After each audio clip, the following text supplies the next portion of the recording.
Hello everyone, and welcome to a slightly belated start for Laurence Plays Factorio Space Exploration. Yes, I know it's about nearly an hour later than I normally start, but it's been a rather busy day. I've been up in London doing a trade show, and it's basically taken me this long to get home, largely thanks to train issues and goodness knows what else. But I'm here now, and let's see if anyone else is here to join me. So we're going to see what I can get done. Yes, I've got a bit less time than normal, but I'll see where I can get to, and hopefully manage to get some useful stuff done. So the first thing I want to do, I think, is going to be to finish off the... Ooh, let's not fly over there before actually thinking about it. Let's go and land back over here, because I think there's a very good reason to be here. Let's have a quick look at how the Deep Space Science 2 is getting on. So we've got the memory cards being made down here. And we've got 2 out of the 4. Oh yes, I remember. The other 2... I've forgotten about sound. Looks like it's working here. Do you mean my...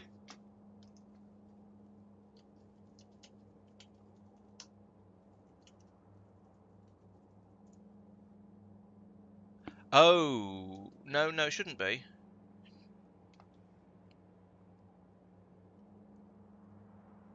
Oh, right, okay. Okay. I'm... Oh, you had it muted. Gotcha, right. Don't panic me like that. Right, okay, good.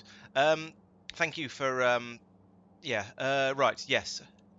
Where was it? Yeah, so I've got the first 2 of these packs coming through as because they're being made here locally, and then the other 2 are still waiting on more cards to be brought over from. Well, some of them are from the Astro over here, these ones, and these ones, and I think possibly, presumably these ones, yeah, these ones as well. So those are gradually filling up, and eventually we'll have enough for a train of each of those. And I've got the same sort of thing going on up here with the energy science, and that's going to enable me to get the other 2 of these coming through at an acceptable rate. But the other thing I need to get fitted in here is the supercomputers to start turning all these cards into the actual memory, into the actual science packs. So let's have a quick look at the time it takes to do that, actually, because that's fairly important. So making where is it? Making the Deep Space Science 2. Number 1 is a 60-second crafting time. This is a 120-second crafting time. Jeez, that's actually that fits in with the pattern of the rest of them. So I'm going to want twice as many supercomputers, and we've got 3 here, so I want to have 6. How are we doing over here? What have I got in my inventory? Is the first question. I think that's none. Let's grab these. What's that? There's 4 there. Okay, 4. So yeah, we need to make another 2 of these. I'll get back to that, I think. Hey, you promised you weren't going to play until I'd caught up with you time-wise, Tristan. Yeah, I've heard horrific things about. I hit that ship so hard I've ended up inside it. I've heard horrific things about Arcospheres. I've obviously not touched them yet myself because you're still about 1 science pack ahead of me, I believe. So it'll be a little while. Do I? Ooh, do I have? Yes, I do have some scaffolding. Right. So yeah, it's going to be a little while until until I have to play with those. Oh, especially if I only get 2 hours to play on a Wednesday evening instead of 4 hours because work. Oh, don't overshoot. And it's not even really my job in a way, because it's my old company, not the company I actually work for. But you know, they've offered me a big chunk of money, so what can you? It's hard to say no when they wave a big pile of cash under your nose like that. So let's put some of this down, and then we need the supercomputer. Now let's just make sure there's nothing else that goes into these recipes that's a bit weird and is going to throw me off. So we need the Naquium cubes. Okay. No, wait, that's not the right thing. It's the catalogs I need. Yes, this one. So we need to put cryonite in as well. Okay, so I'll do what I normally do and put in have 2 belts putting in the 4 data cards on the top, and then on the bottom we'll have a belt to unload the that's catalogs and a belt to load the cryonite. So that's okay. We don't need to put too much extra stuff. Yeah, I'm gonna probably make more mistakes than normal. Yes, even more. Oh, some of these have started to come through. I must have got some of the first lot of those data cards. Yes, I'm going to probably make more mistakes than normal because I am very tired. I hope you'll forgive me, and if not, well, tough. I'm going to have to make them without your forgiveness. So let's see. Let's put that. These can go in over here. Now there's a lot of. Oh no, all of that is just for tidying up all of those data cards. So we can put the computers in from here. There's the first 4. And we want to bring in coolant like this and out like that.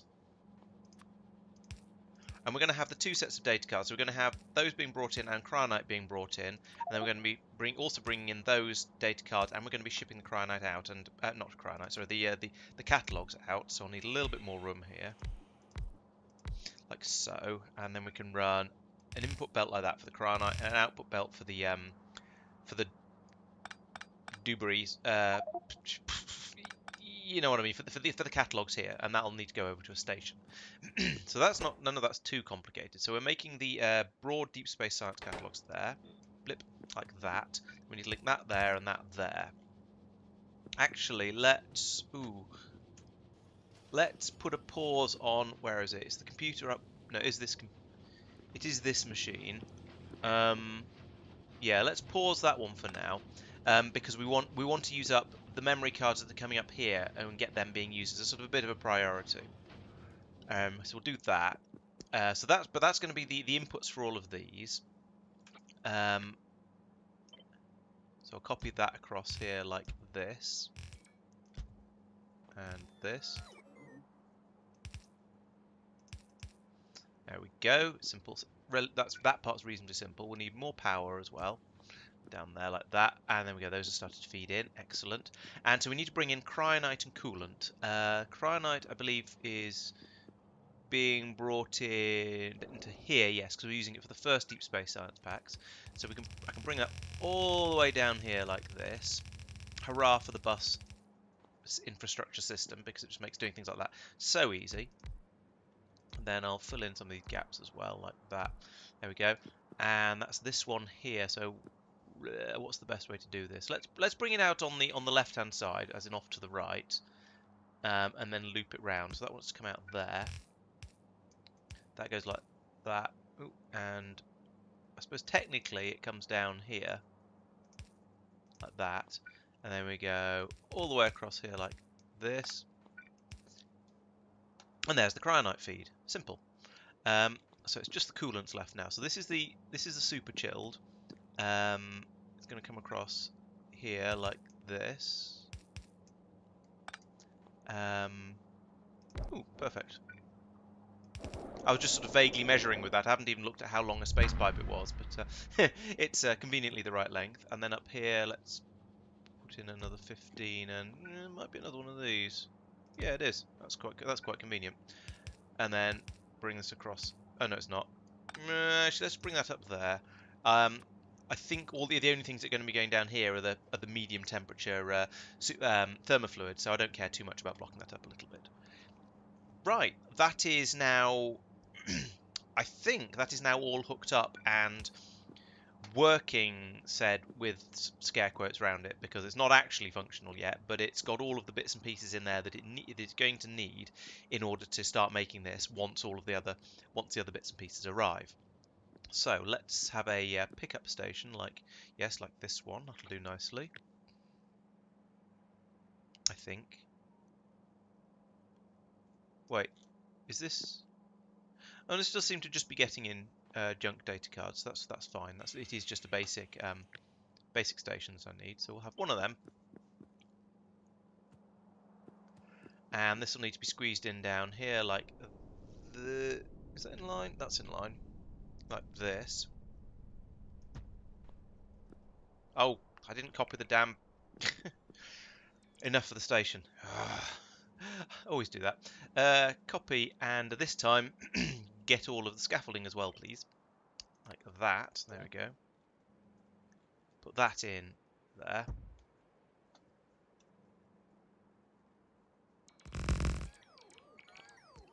Now I can link that up to there like so. And let's get rid of this bit for now. And extend this down a bit further. And back up like that. I do love long reach. And put that onto there like that. And drop the station in again. Bloop. Now, there we go. Now we have an actual station. Now we're going to want to load this in from the top, not the bottom. So quite a lot of this bit down here is unnecessary. But it's easier to drop the whole station in and then correct it than it is to... okay, that is kind of needed. Easier to drop the whole station in and then fix it than it is to try and do it sort of manually a little bit at a time, and try and just make it correct from the get-go. So I'm going to be lazy. Okay, that should be room for a pylon there, out of the way this time. Where's that? That's coming across here. But you know what? Let's use map view. Run that across there like that. And yeah, just in case, in the interest of future-proofing, let's do that. It's probably not actually a saving in construction part costs. Well, I don't know actually. I don't know how the price of underground and overground and wobbling free belts compares, but it feels like this probably isn't cheaper. But it does mean if at some point I need to run bus nonsense up and down here, I've got all the slots in available, and I can just run the belt straight down through it. Right, that is this area completed now for Deep Space Science. I've got the I haven't actually got the catalogs, but once all of these all these data cards flow through and we can start actually getting the supplies of these over to here, and this machine can start doing its nonsense, this will start working. Now the other thing I need to do around here is get a system that's taking away these Naquium cubes or quubes or whatever we want to call them.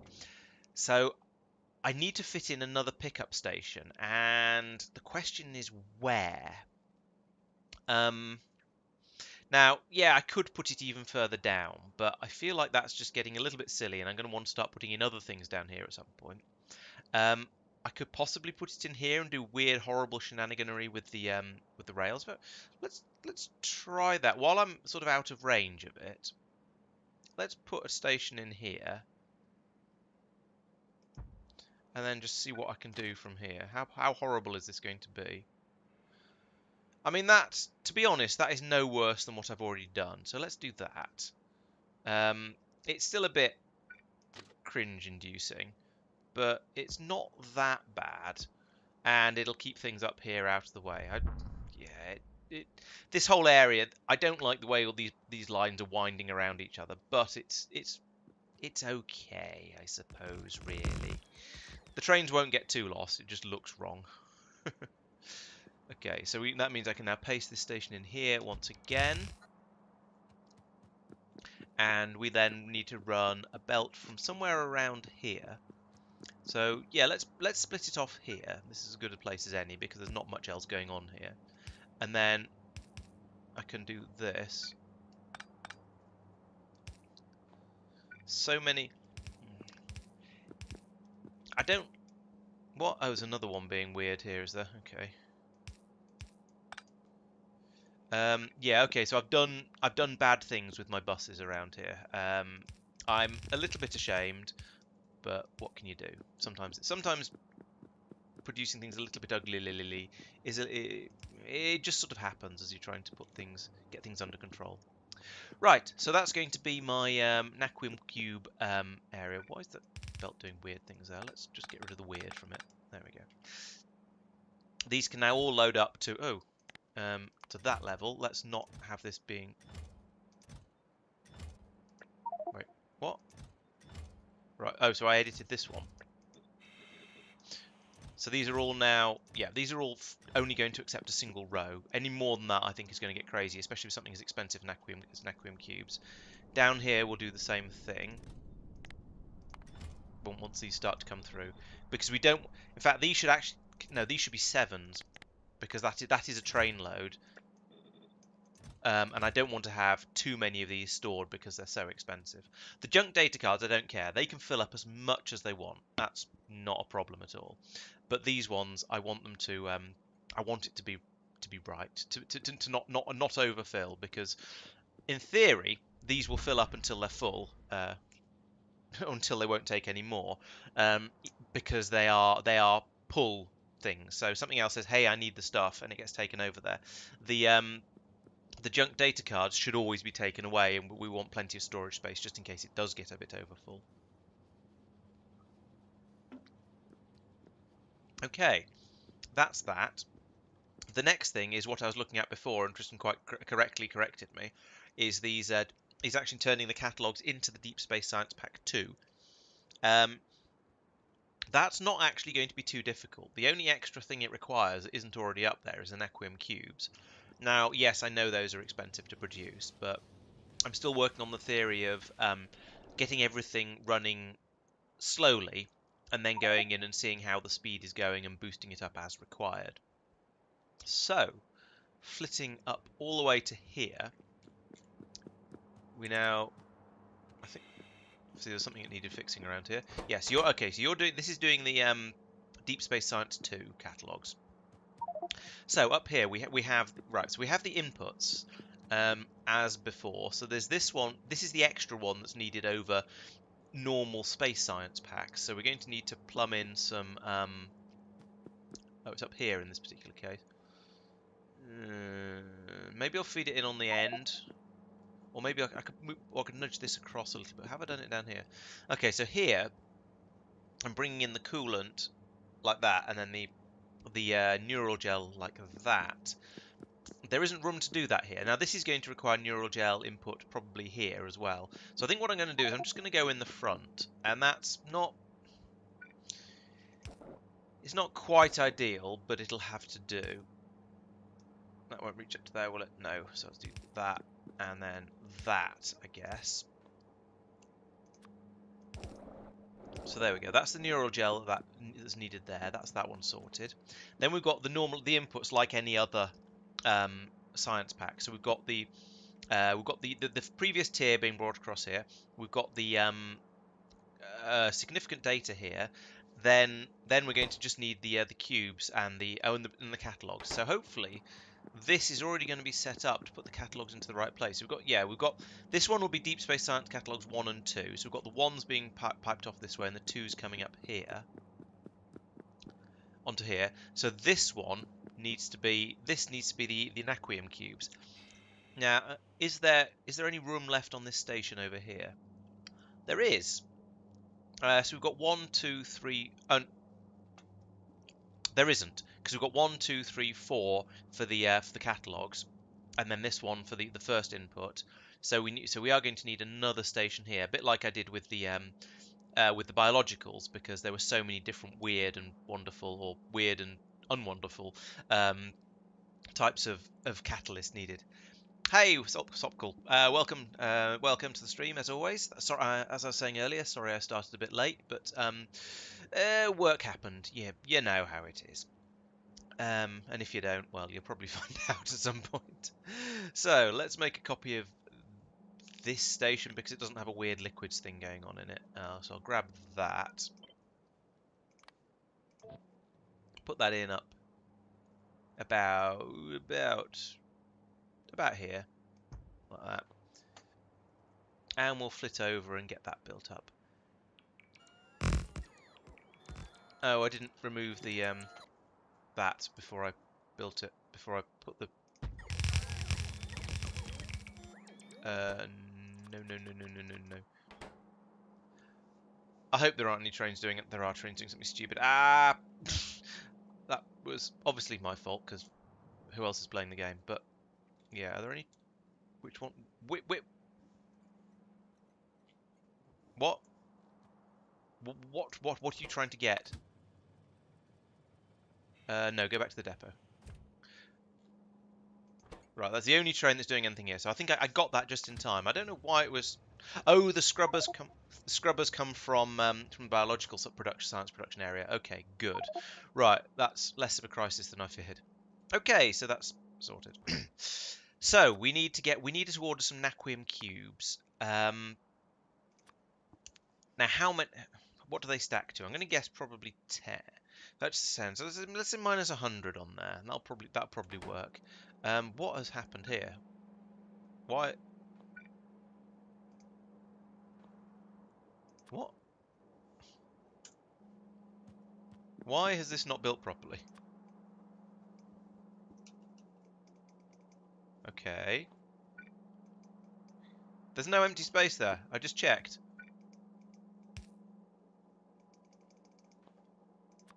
Oh, I've run out. That's why. Okay. All right, that's a good enough reason, I suppose. Do I still have my no, I don't still have my I made a deconstruction planner of removing specifically space platform scaffold tiles. So let's have a go with that and just see what I can pick up. So if stop showing me that. There we go. So if I pull up this, no, pull up, so it works on that, but I did get this working last time or a previous time, and I have completely forgotten how, as is my way. Oh well, that'll be it. No, it won't be enough, but it'll be a start at least. Right. So that was really loud. I don't know if it was really loud for you guys, but that spaceship arriving or departing or whatever it just did was very, very loud for me. Okay, you are now to be a Naquium cube, which is in here because it's a weird constructed thing. Boom, boom, boom, boom. So that's this belt round here. Let's just put down a single thread of this for now because I'm really short of, really short of the scaffolding. There we go, there's a bit more. And at some point it's going to need to come down. Why not here? As good a place as any. And then across here like that.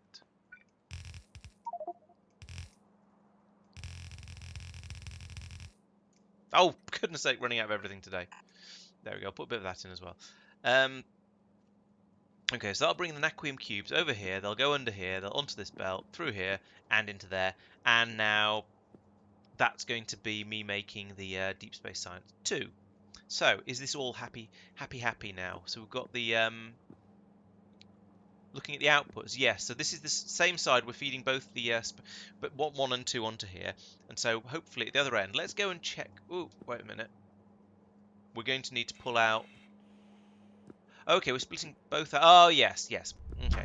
So here we've got both 1 and 2 being put onto this belt, both 1 and 2 being taken up here, so that the 1s can be fed down into the machine that's making the 2s, and the 2s can be fed up into the machine that will eventually be making the 3s. Let's deprogram that. And that one. Oh, that one was already deprogrammed. So yeah, so the ones and the twos are going to go up here to feed the twos and the threes, so that's good. And the ones and the twos are going to go down this belt, all the way over here, down here. I'm kind of glad I don't need any more belts because I certainly haven't got enough to do this one. Where they'll be split out here, yeah, that all looks fine. Comes over to here, where you are loading until twos are less than 30. That's good. And then feeding around, and you was that one, wasn't it? Yes.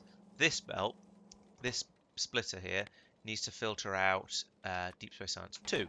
There we go. Sorted, I think. Apart from the fact that I don't have anything. Yes, my goal with each of the science packs is to have, well, my goal with each of the science packs is to have enough science being made to keep my science labs over here running as fast as they can to do the researches. Whether that has so far been okay with one space manufacturer doing each of the individual space science packs, so that has been okay historically. Whether it's going to carry on being the case, we should wait and see. Then down here, yes, I want to build up enough of these in order to keep enough of everything along here in order to keep all of these running constantly, and these should then spit out one one catalog of each type every 5 seconds. So in theory, I want to be able to produce one of every single science pack across the base every 5 seconds, and then I'll just sort of backfill until the base is capable of doing that. Maybe in the future it'll be a case of we'll realize that some of the things need to run a bit faster. Like this one here is apparently not actually keeping. Oh, this is making the Naquium cubes, so that's got a buffer to fill, so that's running flat out. But it's interesting that the Naquium plate is the slow part of this, not the input of say antimatter or particle stream or whatever. Maybe we're not using antimatter. No, we're not actually using antimatter for this one. Okay, that's probably why. That's probably why it's not running out of antimatter. But this, it takes 16. I was going to say if it takes 6 Naquium plates to make a Naquium cube, that would make a certain amount of sense. But 16 just seems a little greedy, to be honest. Okay, so right up here, everything is now in place and should work. My hope, expectation, whatever you want to call it, is that those things will just flow in there, and it will just start working once once all the input shortages are dealt with. So currently, the input shortages are all of these types of science packs and science cards, and these are flowing through. That looks like about one every 5 seconds. I can believe it's about halfway down. We need to fill up to 2,000 and something, so that's about half full. This one, yep, about nearly half full as well. It might be 2,100 actually. I forget the exact numbers, but it's enough for a wagon anyway. And it's about 2,000. So those two are about halfway there. This one, oh, this one's nearly there. So this one's going a bit faster. Fine. Not going to complain about that. But my hope is I want these to fill up, and then we'll see how and then we'll see whether we get through them faster at the other end and they're being produced, whether I need to then come in here and increase the speed that all these cards are produced at. But until the buffers fill up, it's kind of hard to tell. So that's those. We've had the other ones, the energy science ones, brought in, and I can tell because we've started to get the third type of memory card through here. And yes, here they all are, swirly data. So that one is working. It's chugging away here merrily, producing the data cards, and all of this is flowing through as it should. So this, yeah, I am, as I say, cautiously optimistic. Cautiously optimistic is basically code for, as far as I can tell, it hasn't broken yet. I am definitely going to need to come in and put in more machines for doing various things along here, but I want it to get up and started before I start fiddling. So the next thing I think I want to do is make the other two of those supercomputers that I wanted, and that means I need to come down to the biological science area and pick up some more of the Riddler data, this is not biological.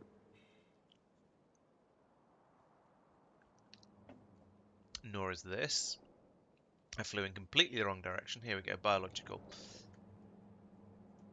Here we go, and here we go again, Riddler data. So I'll fly to the end of here, because I think I've already put in an extended belt in the right place for purposes of grabbings off. And then I can just do this again. It's not the most sensible way of picking all this stuff up. I should go over and unload all of these cards from my inventory and other miscellaneous stuff. Right, there we go, there's some. Let's go and find where that comes from, and that can take my, here we go, here in fact. This can take all of these, just so they get used, so they don't sit in my inventory forever. I'd quite like that mod where you just press Shift C, I think it is, and it just empties your inventory into any machines around you that will take the stuff that you're carrying. But that is not to be. What I can do actually is I can come to this one and go like that, and that's get rid of a lot of the stuff I'm carrying. Ooh, what are you short of? You're short of super cool thermofluid, because I've not put a piece of pipe in there. There we go. So that's going to produce a few of the one that I couldn't produce, and they'll just sort of dribble around. Oh, this is. Oh no, this isn't going to allow me to. Right, yeah, I need to wait for those cards to arrive before I program all this stuff, because otherwise I will just get it wrong. I don't. But I've not put the unloading inserter on, or the excerter on here, so just dumping all that junk in there like that is kind of okay. Let's put these cards in there as well, just get rid of them. And these, and yeah, that'll do. Right, back over to the other side, and I'll shove all the Riddler data into the chest so I can make a load more supercomputer. Even distribution, that's the one. Thank you. Yes, we had that installed for our Industrial Revolution playthrough, because that was a separate game, so all the mods were completely different. And we started playing it quite a long time after I started playing Space Exploration. Turns out it's either a much smaller mod pack or having 4 people working on it together makes it go past much quicker. Yeah, I don't have even distribution. It's one of those things that I'm aware of. It's sometimes it's quite useful, but I don't know. I just haven't bothered really. It's that said, it is useful enough that I'm tempted to add it in, even though I keep saying about all of the mods I'm playing with. Oh, I can't be bothered to add any more. I can't be bothered to add any more. That one is actually genuinely useful, so it might be worth having. Or oh, there we go. Got more. Yoink. Oh, bots are bringing me all the stuff I wanted. That's handy. I was going to say I must remember to get some more belts and some more space scaffolding before I leave, but it seems the handy little robots are doing it all for me, which is very nice of them. I'm very much appreciate it.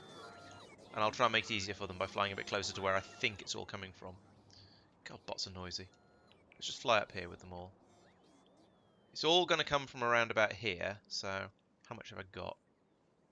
How much am I asking for? Oh, I'm only asking for 1,000 of this now. Yeah, I suppose my inventory was getting a bit crazy full of random nonsense. Speaking of crazy full of random nonsense, what's going on over here? The spaceship unloading has clearly just completely backed up with batteries, which is a foolishness and a nonsense. So let's go and fix that. You all done? Right, good. So over here, what have we got? Well, so okay, so there's this one at the end here that's supposed to take the batteries, and this is supposed to take everything but batteries. So let's... Oh, I know how this should be done. I'm just not sure I can fit the belts in to do it in the way it should be done.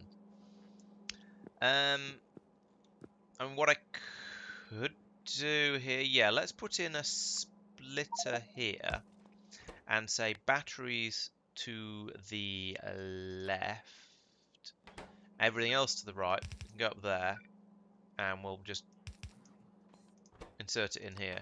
And yeah, you can have some spare batteries as well. I don't actually care. Then all this stuff that isn't batteries shouldn't be here in the first place. Let's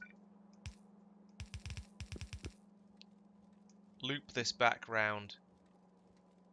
Right, actually, let's blacklist batteries.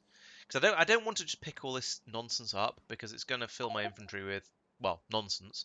And I'd rather not do that. So where are batteries? They must be in here. They're a made thing. They must be in here somewhere. I can't see them though. Oh, there they are. There we go. Batteries. Blacklist batteries. You and you. So you then come around here like like this.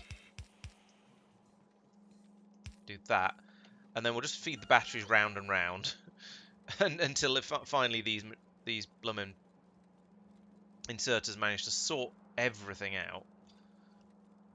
And then I'll pass this belt back up the other way again, as was intended. There we go. That's all of that out. It seems that these 4 inserters are not capable of emptying a belt. Or what if I set these to? Is it 8 you set these to do a complete everything? No, because if they my logic is if these things set to 8 can fill a belt, surely them set to 8 will also empty the belt. Is this full? This is full. Why is it full of scrap? Oh, no, it's not full. There's a gap there. Why are you not loading the... Oh, you just weren't grabbing them. Okay. That's not a reason why. But yeah, my miscellaneous storage... That's a lot of chemical plants. Why have we got that many chemical plants? Okay. I might need to have a few more of these warehouses around. Do I have any? No, of course I don't. A few more of these yellow warehouses just to take all of this random nonsense that's going on around here. No, just stop that. Okay. Take that away. That, and have some more batteries. There we go. Right.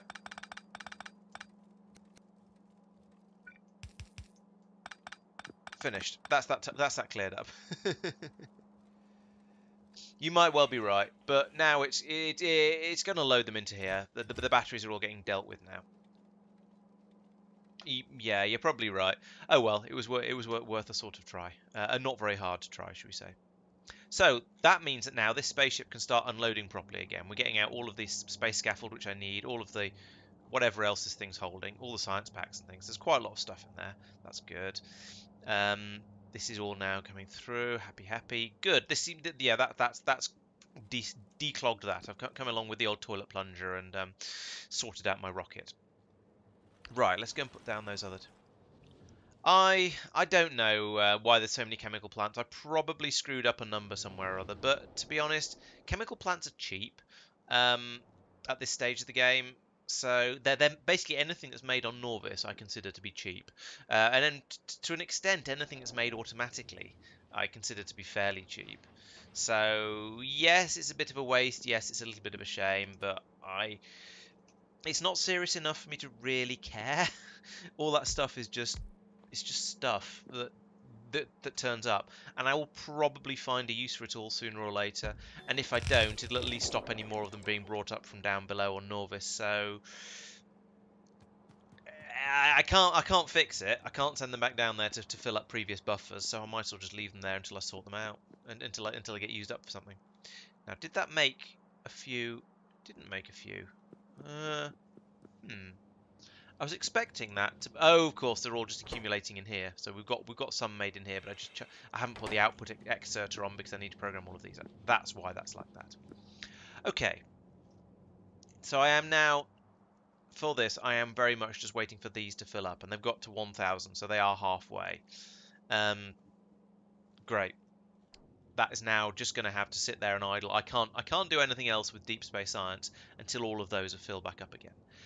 So, right, let's consult my to-do list and see what else is going on. So, I could drop down to Norvis because there are some there are some outposts that don't have enough construction bots on them, but that doesn't sound too exciting.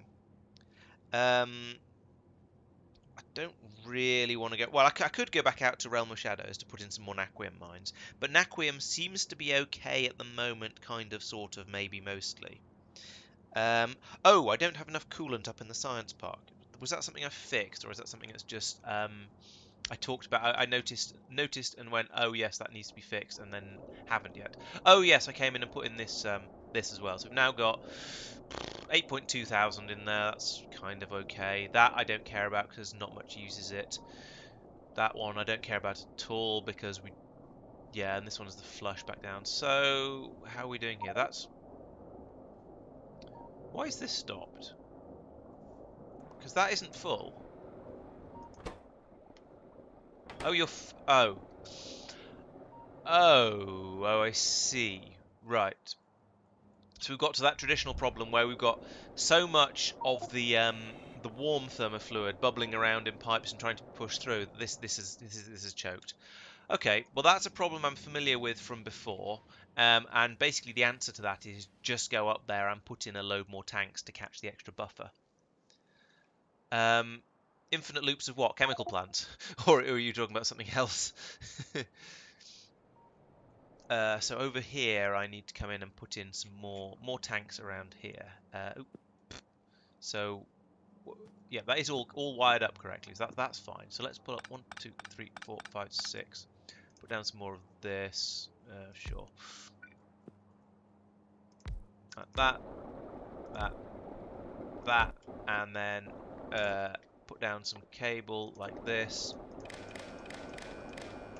That can be a loop. I don't care. So right now that won't call in anymore. We'll even these all out. We've got about 10,000 now. Got about 10,000 in each. So the storage is half full. It's filling up quite quickly actually as all of these machines dump their warm back into the system. But everything is now working again, and all these numbers are probably going to start going up. So that's what we want. Ideally, I want this one to be completely full. Probably want this one to be completely full because there's nothing trying to return this one. And then this one can. I don't care. I'm not using this at all around here. And then we need to have at least some available storage space in here for it to spill back into.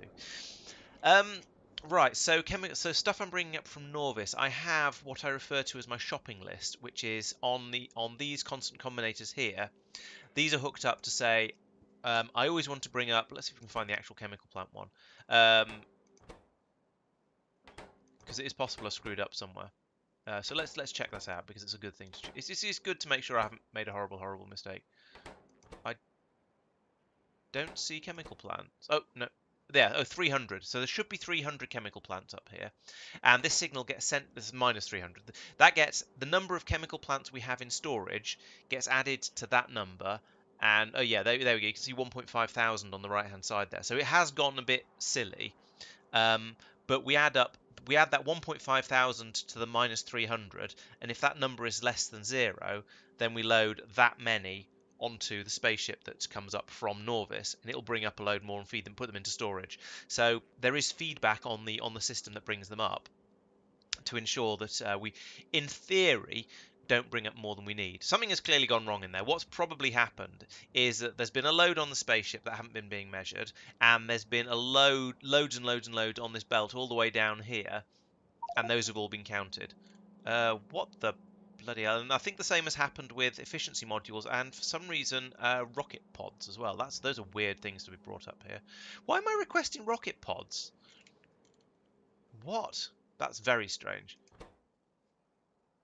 Stop that. I don't know why that has been a problem, but that's very weird. Okay, so I'm going to need to come over here and put in another warehouse. Yeah, this has gone a bit silly, but I just don't have enough storage space in the yellows things for this. So we'll put down some more of that, and I hope I have some of these. If not, I'll have to make them, and I don't know. I do have the stuff, but there we go.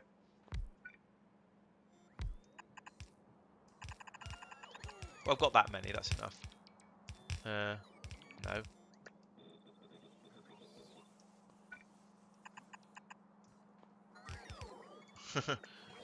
Okay, we had two of these, so oh, where are those being taken?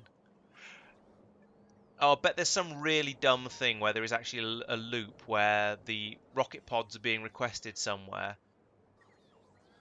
Where are they being taken? Where are they being taken to? Oh, the rocket pods are all being loaded into this rocket. Oh, for goodness sake! The rocket pods are all being loaded into this rocket, and we're requesting to always have at least one of them. So that was a loop, and that was a massive fail.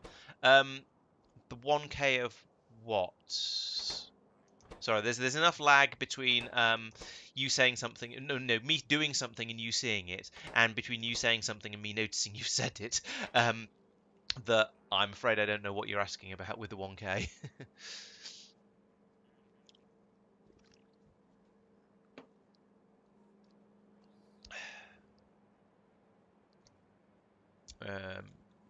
That's fine.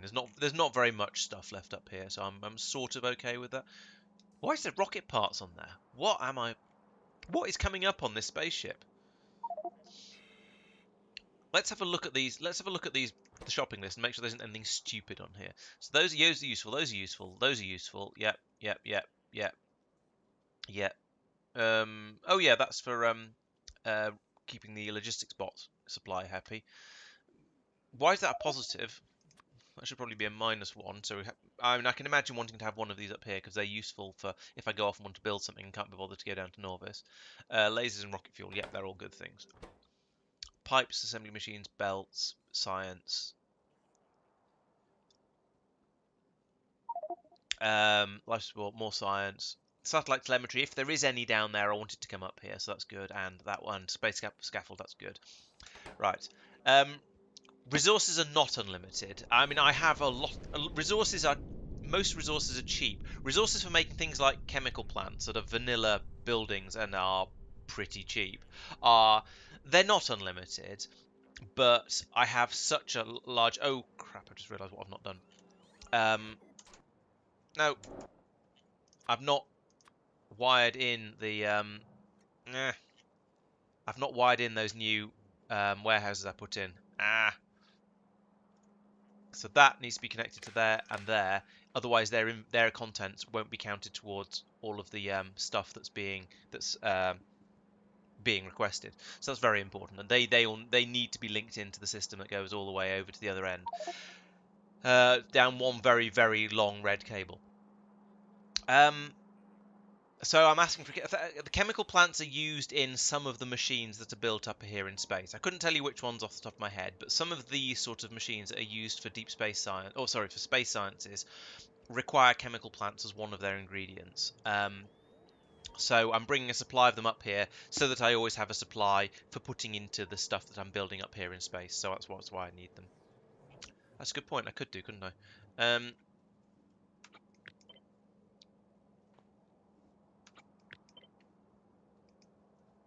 There we go. So if and when that one finally gets placed, it'll be linked in. Thank you. That's a very good point, Tristan. I was saying yes. So I don't care too much about the amount of resources I use up, because I mean a chemical plant costs what? Let's have a look. Do, do, do, do, do. Chemical plant costs me time to find it, right? So it's 16 stone, 45 iron, and 15 copper. And now if we have a look on Norvis, we kind of flow. A certain amount of resource just flows through. So even for 1,000 of those, that's not a significant amount of resource in my in the way the system's set up at the moment. Yeah, having 1,500 of those or whatever it was, it's a bit of a waste. But I mean, I've got where's iron? Here's iron. I've got 81,000 iron in this supply station alone. It's not a lot of resource, and you're asking about whether resources are unlimited, Max.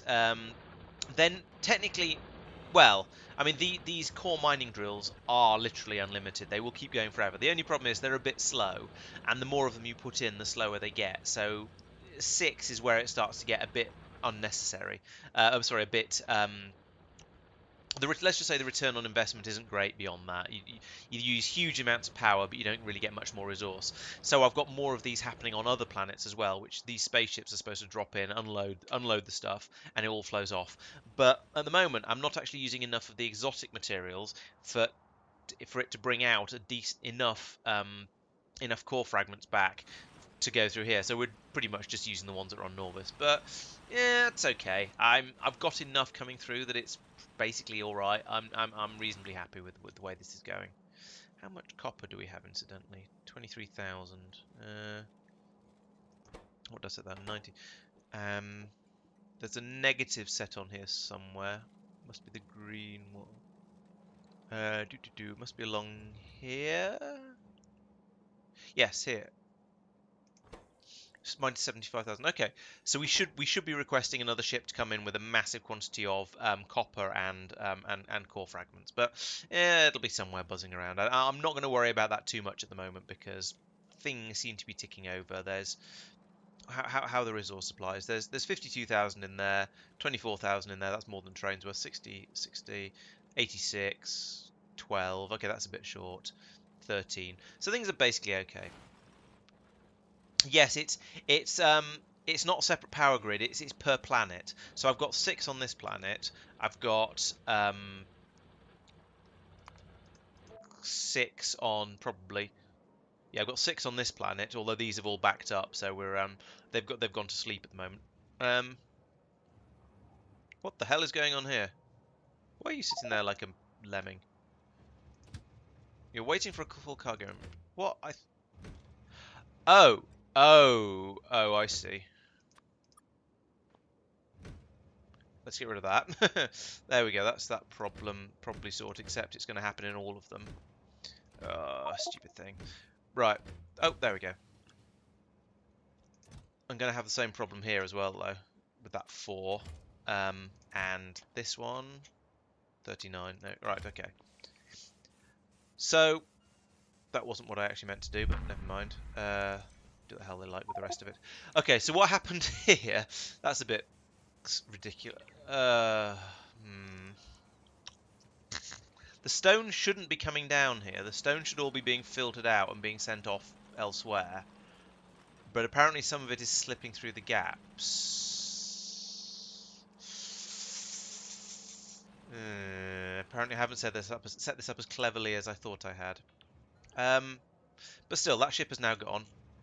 Here, however, we're starting to have the same sort of problem again with the stone going in here. I think I'll just set this to not put any stone into these. I don't know why I'm putting it down over here. This is all an accident, but you know what? I actually don't care. It can be. No, let's get rid of that one because it hasn't happened yet. Right. So these can all fill up with just. That one is full. Oh, because that's trying to go to the spaceship. Okay, that's sort of. No, wait. What? You should be going to. You should be going to the wait station. What do you mean? There's no wait station? Why are you not called wait? What are you called? Are you called? This is not right. These stations should have names. Because that would be smart, and I didn't think of it. That's basically why. No, the vulcanite is largely consumed by. Vulcanite is used largely for smelting. What's going on here? How are you? Are you reasonably happy? You're reasonably happy. Okay. Which way round? What are these? How are these stations supposed to be set up? So we have spaceship with a train limit of 0, and we have wait with no train limit. Right. So let's go back to Tulip now. So we have train limit 0. This one's called spaceship for hacks purposes, and this one is called wait with a train limit, no train limit set. So now you should go to wait. Did I capitalise where I shouldn't have capitalised? I did. Yeah. What about for the other one? Go to wait. Spaceship has a capital S. Spaceship has a capital S. Right, good. I think that's now sorted. So you should end up at spaceship. Oh, wait, sorry. And then you should try and go to spaceship, but you can't until the ship arrives. Okay, that's good. Now you should load up. We're going to have nonsenses with the stone again. But alright, this time I'll do it correctly and I'll tell the train to leave. Yes. But up here, let's reprogram these. Let's just say make the stone go to the left. I could have copied that one.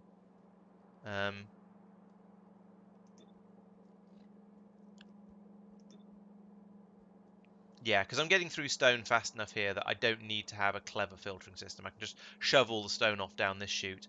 Send the stone this way, the vitamelange that way, and the core fragments this way. Yep, they're all full. Okay, go to wait.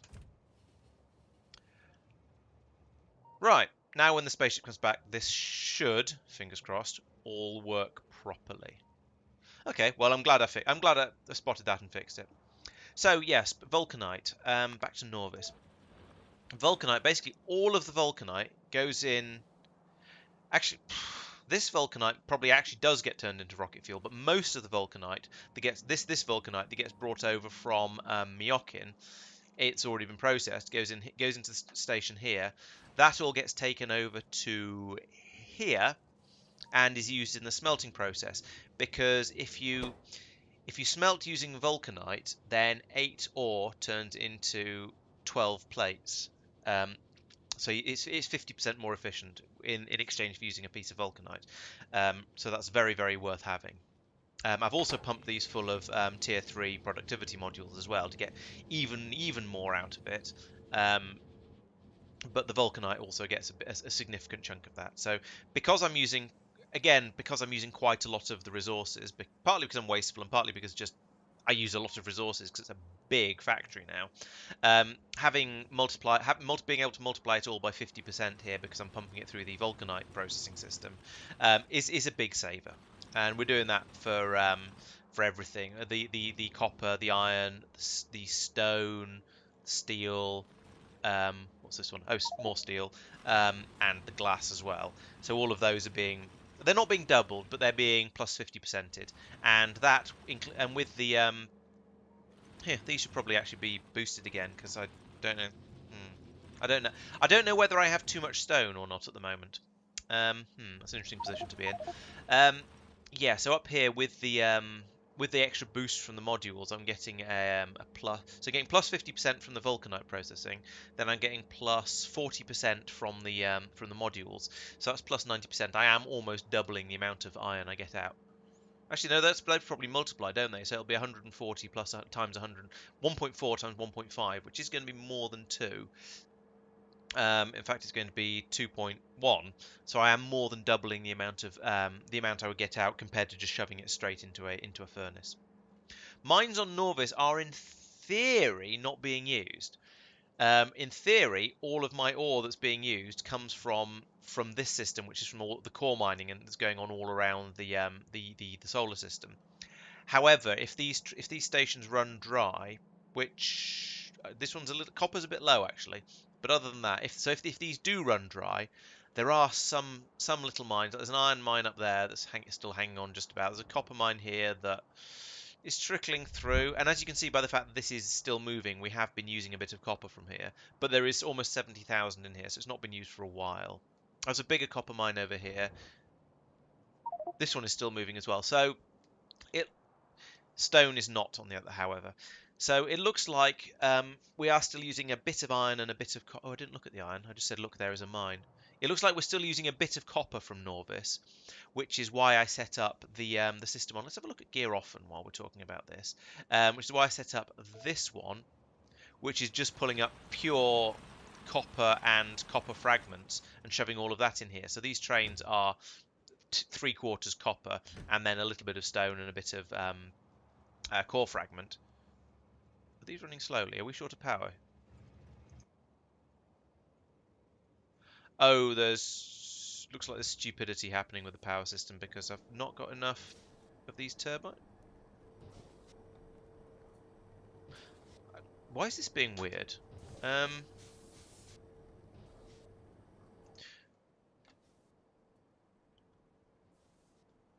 mean, we're capable of theoretically.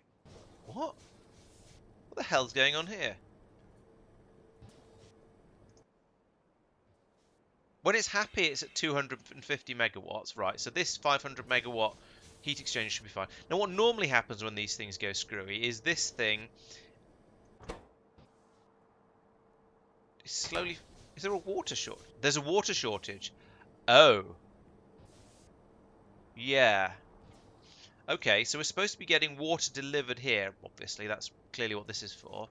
This is a minus 500, so we should be having water delivered until this hits 500. You're transmitting from gear often to probably Frost. Okay, yeah, this is going to be a well and truly yak shavery. So up here there should be a from gear often in one of this one from gear often. Because there's no power, this isn't launching all the time. So let's set this to just go. You. Oh, you're turned off. Why are you turned off?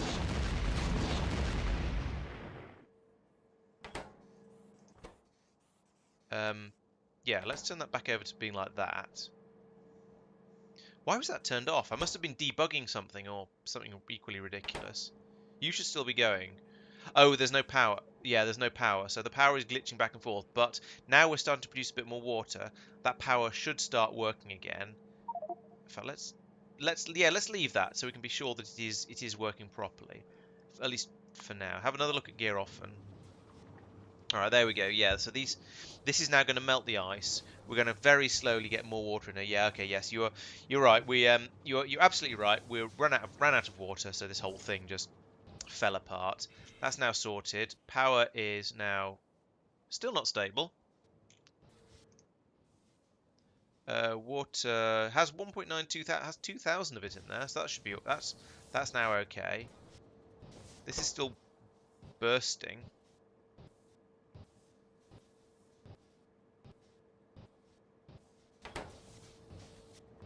Oh, there's still not enough. No, there's still not enough water that we're getting through. Okay. That sounds like it's getting faster. Yeah, these pulses are now much closer together, and the average is going up. Okay, so I think the problem is oh, good grief. Yeah, the problem is gradually sorting out as we watch. So as this puts a bit more and more water into the system, it's getting closer and closer to being okay. This is recovering. Okay, good. I suppose that the power issues are probably affecting this chemical plant as well, and the pump, and just everything. So it's a bit dodgy. But that is going to keep running into you. got a decent amount of water in here, but it's flowing slowly into the tanks at the end because, of course, it is. Sounds like a steam train now. It's making the sort of chuff chuff chuff noise as it's sort of gradually kicking in and more the higher. Yeah, there we go. Now we're cooking with gas. I mean, space beam. So okay, we've got the 335 megawatts we need steadily now. Okay, so this is now sorted. We're constantly transmitting here, so we should get another couple of. Oh, that's up to 300 now. So it is. We are lobbing the delivery cannon things over here as fast as we can make them. We've just got another sort of 200 ice needed before this is okay. And we've now got the 30,000 water we need in these. We just need to let it even out a little bit more between the tanks. Okay, good. Well, I'm glad I happened to wander over here to have a look at this. That means now these drills are working a bit higher duty cycle. That train has filled up, so we can now bring the second one in, load that one up. Bum, bum, bum, bum, bum, bum, bum, bum, bum, like this. And then, yeah, then we're just waiting for the spaceship to come back and the trains can go into it as per usual. Right, good. That seems to be essentially, yeah, that seems to be fixed now. It's got 479 now. So the ice is being brought over faster than it's being used, and this is soon going to be able to stop because we're going to have enough water in these tanks. So I think everything here now is happy and hunky-dory, and I'm pretty happy with that. Right. Good. This seems to be happy. Let's just check on the gear off and core ship. See what that's up to. It's moving. That's pretty good. It's on its way back to gear off at the moment. So it's going to come in here, land, and then when these ships are ready, it can go off and pick them up. So here, once again, we filled up with core fragment and with copper, and the stone is filling up slowly, but this one is actually dumping everything in here, so the stone will eventually fill up. Same with this one. Same with this one. Same with this one. We just need to have another sort of... Oh, and this one actually is full. So we just need to have a little bit more stone coming through into the top 4 warehouses, and then eventually these will be happy and ready to go, and the train will depart. So that system is now working as intended, and that brings a lot of copper and a lot of core fragments back over to Norvis, which means we can then process those into all of the other resources we need. So that's good.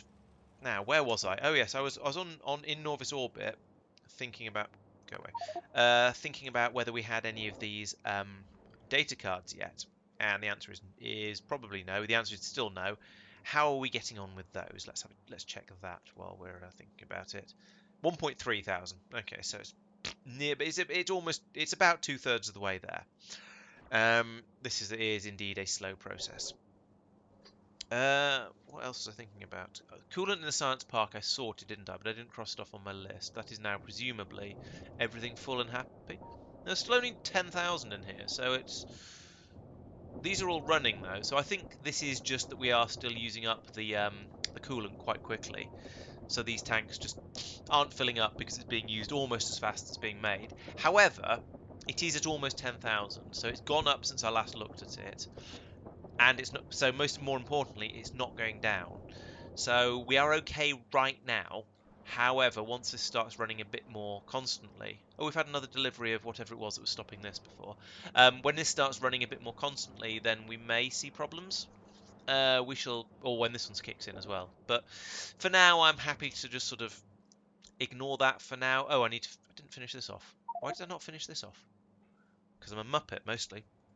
Okay, let's go over and do... Oh, I am more or less here, though, so I can... It's not very far to go and finish it off. That's good. Okay, that's that filled in. We need to have a line coming out here. We need to pull up some belts around here because the railway needs to come through. And that goes onto here. Onto here. There we go. And under that, and under that. Like that. There we go. And the top part as well. There, like that. Good. And then we need power as well. Bleh. That was very wasteful. Let's not make it that big. Make it about that big. Right, and power. So this will now probably request the what do you call them? It's the Naquium cubes, but it won't. It probably won't get any for a while because we need to accumulate. We want to accumulate a train load down blip, over here somewhere. Wherever it is here. Here. Oh no, we have. That should now be. Why is that not connected? What is wrong? Where did I copy this from? That doesn't have these cables on the thing. And did I do that anywhere else? Yes, there's another one here. This is also a pickup station. I've obviously tried to sanitize some stations around here. This is terrible. Why are all my stations wrong?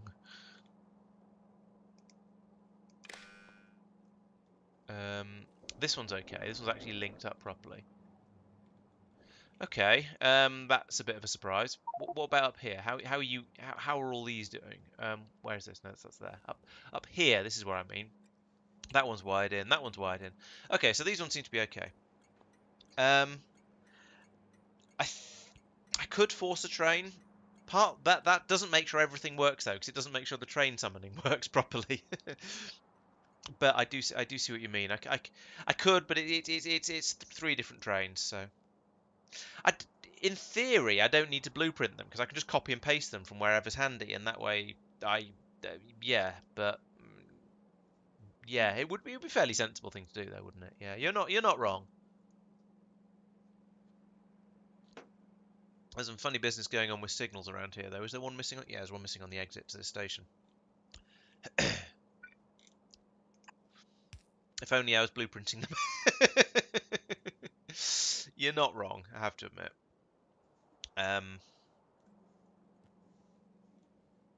Let's put an extra one of these up here somewhere, and here. There we go. Yeah, it helps wake me up when it's been a long day, and it has been a long day. So, yeah, keeping me alert and on my toes is important. Right, so there's a load of cubes. I mean, they've all just disappeared straight out of the station because they're an Naquium-based thing, so they're as voluminous as all heck. But, it's a start. It shows that that's working at least. Right, so one of the things I was thinking of doing last week, and then didn't do because I started doing Deep Space Science 2, was to go out and have a look at an anomaly. That's one of these things. No suns, please. Thank you. It's like Fenestra. Um, and I think this is a potentially an interesting. Although, actually, I thought last time I looked here, I found... Oh, here's the anomaly. So the artifact fragments, and this is actually... No, this isn't what I was thinking of. I could go out and gather them all up though, and see whether they're useful. I found a spaceship crash somewhere before, and I was going to go out and investigate it at some point, but I never got round to it. Yes, the vitamelange is the spice must flow, and yes, the vitamelange spice is one of the spices that must flow. And I'm pretty sure I've used Dune references and puns in a number of my videos. Okay, this was not what I was planning to find, but that wasn't what I was planning to do either. That one star map. Where is Fenestra? Um,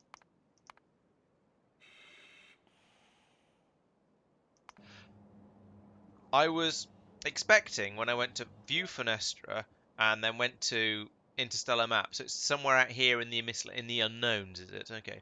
Maybe that wasn't what I was looking for then, but I'm sure I found at some point I found a crashed spaceship that I was planning to go out and investigate once I had some sort of long range flying ability. Maybe it's not in the star map. Maybe it's in the Universe Explorer under something else. Um,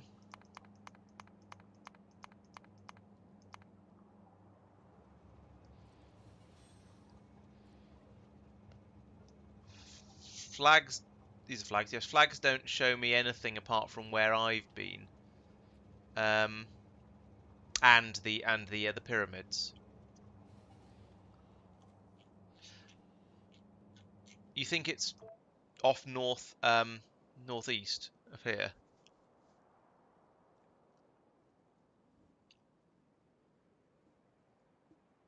Yeah, Fenestra is definitely not on the star map, which explains why I couldn't see it.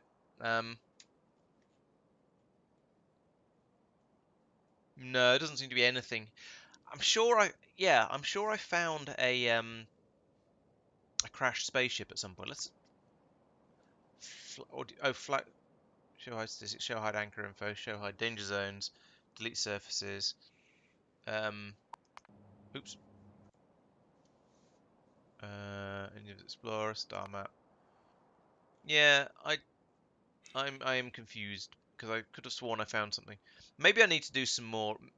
No, I don't know. I don't think I found it in a cheaty way because I don't think I've been cheating. Oblong globulata. I'm glad I went to Realm of Shadows because it's a lot easier to say. Although I'd probably have got the hang of it eventually, like Henkasesui. Yeah, I am I just dreaming that I found a crashed spaceship?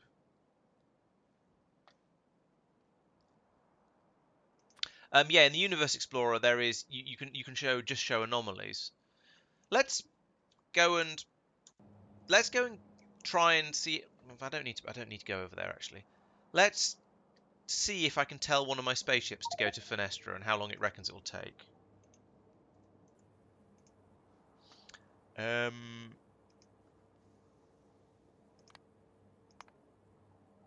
5 minutes to get there. That's not very long. I could go up there. I could go out there and just harvest the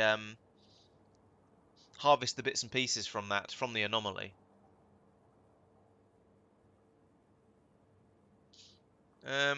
Yeah, let's do that. Why not? Um, it's a way of spending about 10 minutes while I wait for those stations to fill up. um, and I think it might be mildly interesting. Yeah, let's go and have a look at it. Now, I'm probably going to find a bajillion biters spawn out of nowhere and eat my face or something, but never mind. It'll be interesting to find out what's over there. Have I got a decent amount of hot first? Yes, I've got 8,500 degrees. That's good. That's plenty.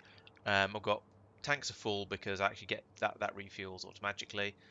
Yeah, let's go and have a look. Blip. And this ship's fairly. There we go. This ship's fairly quick, at least when all the engines fire up properly. So we can go over and have a look at that. Go over and have a look, see what's there.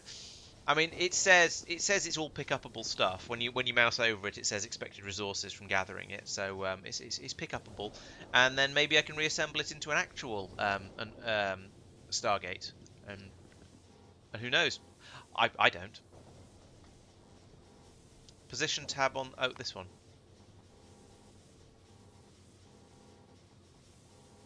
What am I looking for? I mean, it tells me what's nearby. My closest location is Greenleaf because I'm presumably not you on my way out of the solar system. So we'll see where I end up when we get there.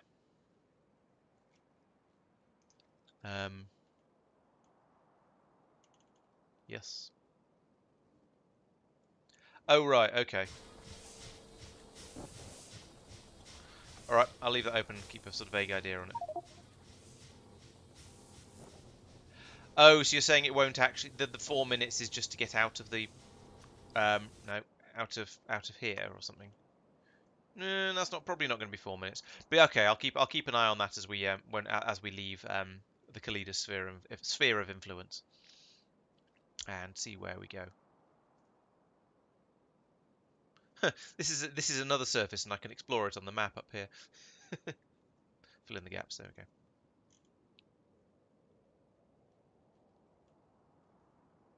we go. It's a bit of a trek.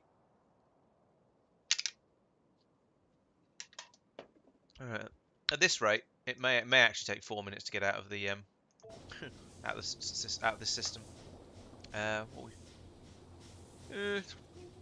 don't know. We'll see. But yeah, it does seem, it actually does, now I think about it, it does seem a bit close for anything outside the Kalidas system to be a mere 3 minutes away, or 5 minutes away from where I launched.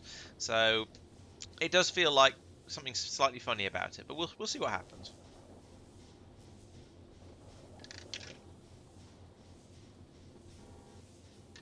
This is an interesting mystery, at least, so it's something to find out about. Maybe I'll be pulling some of the video out of my out of the stream for the summary video this weekend. We'll see. Because I've not done an enormous amount so far tonight, other than sort of a little bit of polishing off, finishing up on the Deep Space Science 2. So it'd be nice to have something interesting to talk about. All right, we are still inside the sphere. I think still inside the Kalidas sphere of influence. It's certainly Kalidas Asteroid Belt 2 is the nearest location, so I'm guessing that means we are still there. Spatial distortion number is I don't know what that means. Oh yeah, so this number is all over the place. Right. Okay. So we'll fly for a bit, and if these numbers don't seem to be doing anything sensible, then I guess I'll probably have to turn around and go back and maybe assume that I need some sort of clever something else engine system to go and find it. 31 seconds, that was quite close, but no, it's jumped up to a significantly higher times. The spatial distortion is steadily climbing. So if it goes up to 10,000, it's not going to be that long until we get to 10,000. We are halfway there now.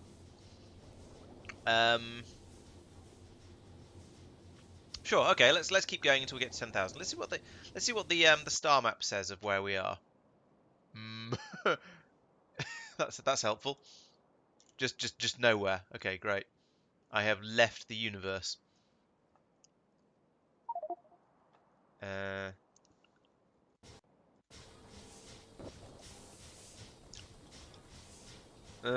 Yeah, I see that.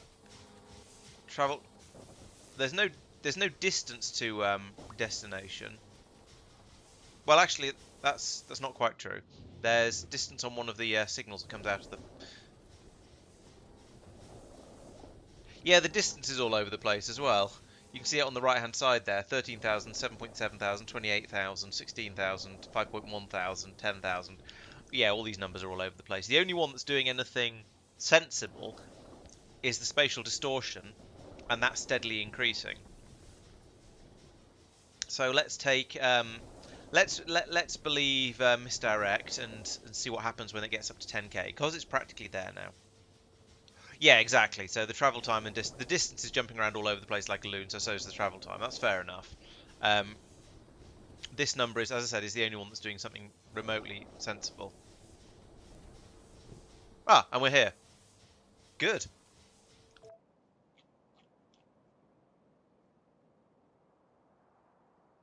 Now I'm intrigued on the map. Okay, confirm anchor here. On the map, there is, in fact, yeah. So the sort of spacey background is completely blank there. We've got, and there's also sort of a black patch on the map. So let's go out there and start. Let's go out there and start gathering bits up and see what happens. Oh. My journal has been updated. Let's land back on the ship and have a look at that. Derelict spaceship, biosignature authenticator, access code. Oh, an airlock access code. That's quite nice. Let's have a look on the Duba exploration journal. Yes. Right. So blah blah blah. Eye in the sky. Launch satellite. Launch itself into space. Pyramid. This is all old stuff. I just haven't read it for ages. So, yeah, we found a race and okay module. Sure. Central large code 2, sure. Anomaly. Huge ring-shaped artifact found in the anomaly. Two things immediately obvious. It's ancient. Technology is completely different from my own. Okay. Anomaly ship. Yeah, so it's the anomaly ship that I thought I'd found, but found in the anomaly near the ring-shaped artifact. Technology is similar but more refined. Debris pattern. Cut in half. Close rings. Salvaging. Anomaly ship authentication.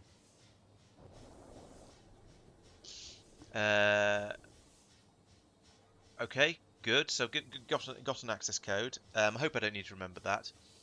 We have a ship's log, star date, goodness knows what.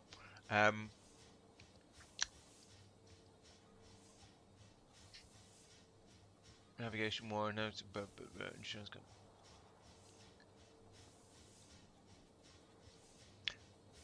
Right, so it looks like the other ship, another ship has tried to use the anomaly as a hyperspace gate of some sort, and something has gone wrong. It's collided with something, or perhaps there wasn't an exit, and so it's just hit unknown things. The ship's taken loads of damage, evasive maneuvers. Oh, did it exit the hypertube? Okay, so that's a good start. Um, and yeah, stuff. Oh, trajectory projection Calidus Norvis. So this is presumably was my ship in inverted commas, and it sort of crashed and burned here for reasons unknown. Oh, actually, let's have a quick look on the what's that? Oh, that is Fenestra. Okay, the center of Fenestra. So I can come out here, and these things, it says expected resource is 1. So let's try gathering some of these up. I don't know whether I should let myself drift into this dark patch in the middle or not. It's going to happen, so let's see what happens. And I have a feeling this might be a jigsaw puzzle. Yeah, I've got all kinds of different bits of different shapes. So that piece looks like it goes about here. Yeah, like that. Can I land on it? No, but I can just float in the air. So this is actually a jigsaw puzzle. Okay. You're not in quite the right place.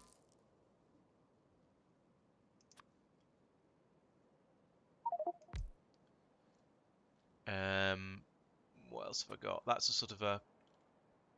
Oh, yeah, that probably does go there. Other bits that are curving in the right sort of general direction. That might be... Yeah, that goes there. I wonder what's going to happen when I complete the ring. This is somewhere down here. Let's put them in about the right place, even if I can't put them in exactly the right place for now, just to get them out of my inventory and sort of and get the sort of the thing sort of sketched together as best as I can, and then I'll come along and missed.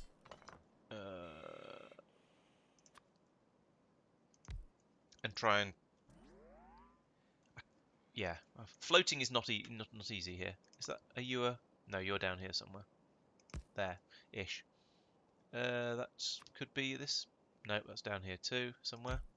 Oh, that probably goes on there. Yeah, I'm putting pieces down in places where they aren't connected, which is probably a bit foolish. I think I'm missing some bits. My jigsaw is not complete. I may need to go and investigate somewhere to find the extra piece. Is that there? Yeah. Don't you hate it when you get hold of a jigsaw from somewhere and oh yeah, scaffolding that would have been smart. Good thinking. Don't you hate it when someone gives you a jigsaw and you don't have all the pieces? Actually, maybe I do have all the pieces. Let's try it again.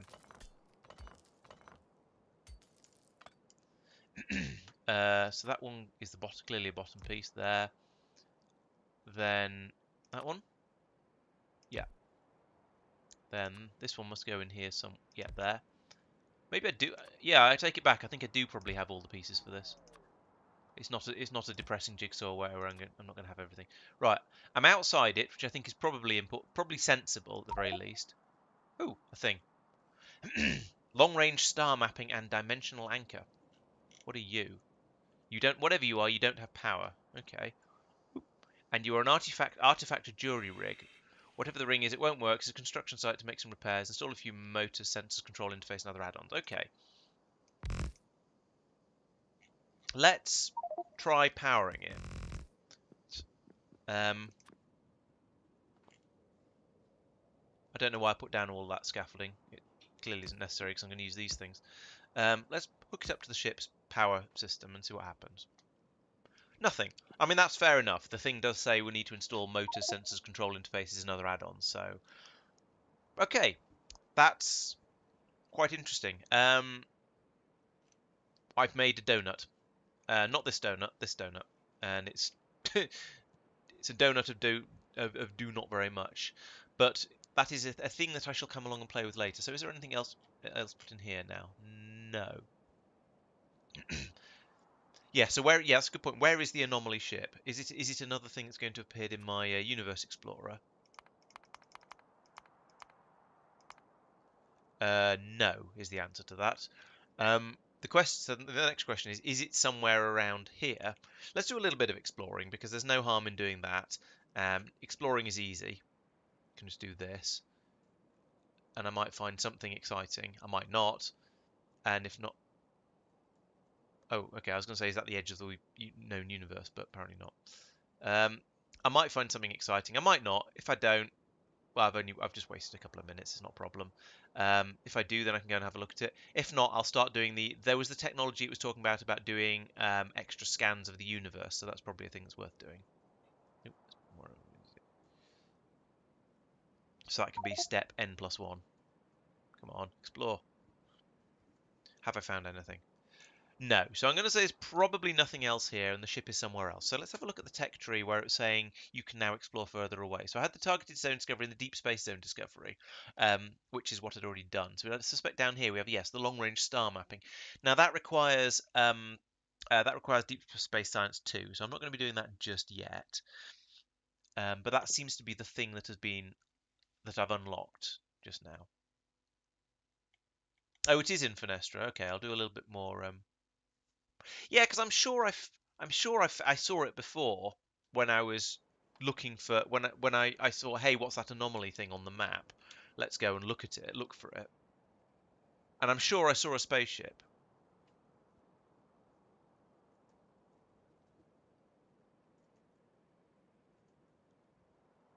but I don't know. Now I can't find it.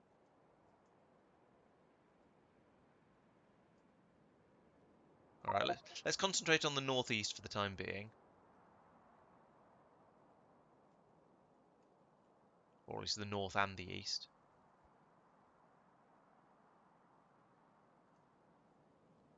Oh no, isn't an edge.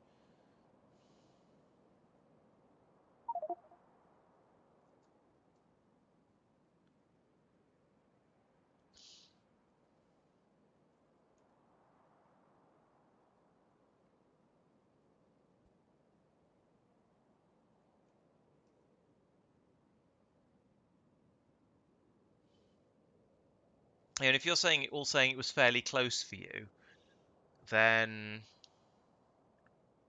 makes me think I'm not finding it for some reason. It's not here for some reason or something like that. No, normal that map view doesn't show it because I haven't explored out far enough. Presumably haven't.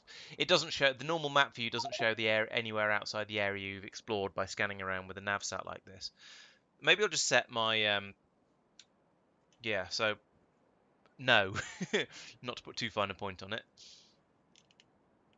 Got the thing there. Yeah, I was about to suggest I can start a scan on the surface. Um,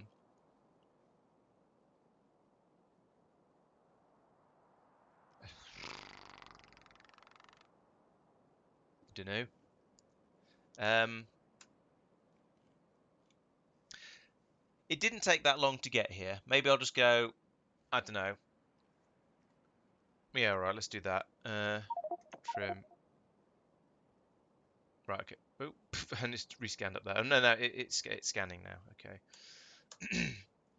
So I'll give it a moment or two, I suppose, and then I'll fly off and come back some other time.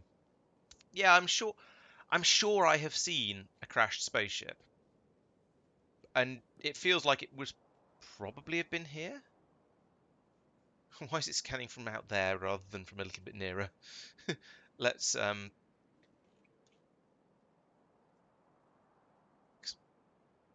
explore this area like this, just to fill in the gap. Because I feel rather silly if it turned out to be in this area that it hasn't quite explored for me.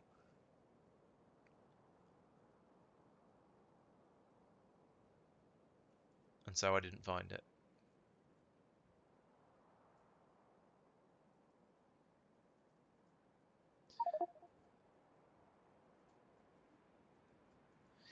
Yeah, I thought so. Now I'm wondering if I...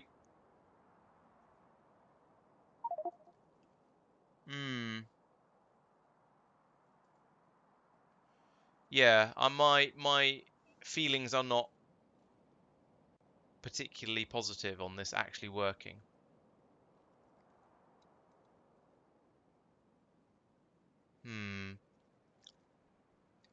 Is there a chance of finding another anomaly with another ring and spaceship, and just as an alternative one? Probably not. It'll be like the satellite that you find when you first launch off Norvis.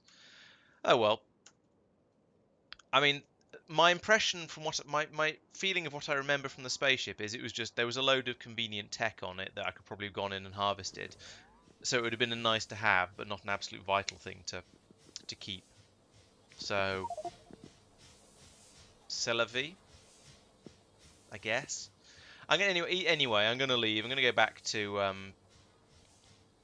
Yeah. Okay. All right. That's not the end of the world then. I mean, those are things that would be nice to have, but it's not like it's gonna stop me completing the game if I don't have them. So let's head back to Norvis orbit. Sob. And I could actually, while I'm thinking about it, I could do a little bit more of, I could do some more of these deep space zone discovery things, but I think that's just going to find me more asteroid fields, and there's probably not much point. I've probably got the nearest ones, and I've set all the stuff up in Realm of Shadows, so yeah. Okay, yeah. So those sort of things would this one you mean, or this one? Oh well, never mind. Um, right. Oh, was there a tier 1 Astro? Oh, that one. No, wait. That one. Zone Discovery. I thought I'd been told that that didn't do anything. It wasn't doing any more, but yeah, sure, let's do another one of those. It's cheap.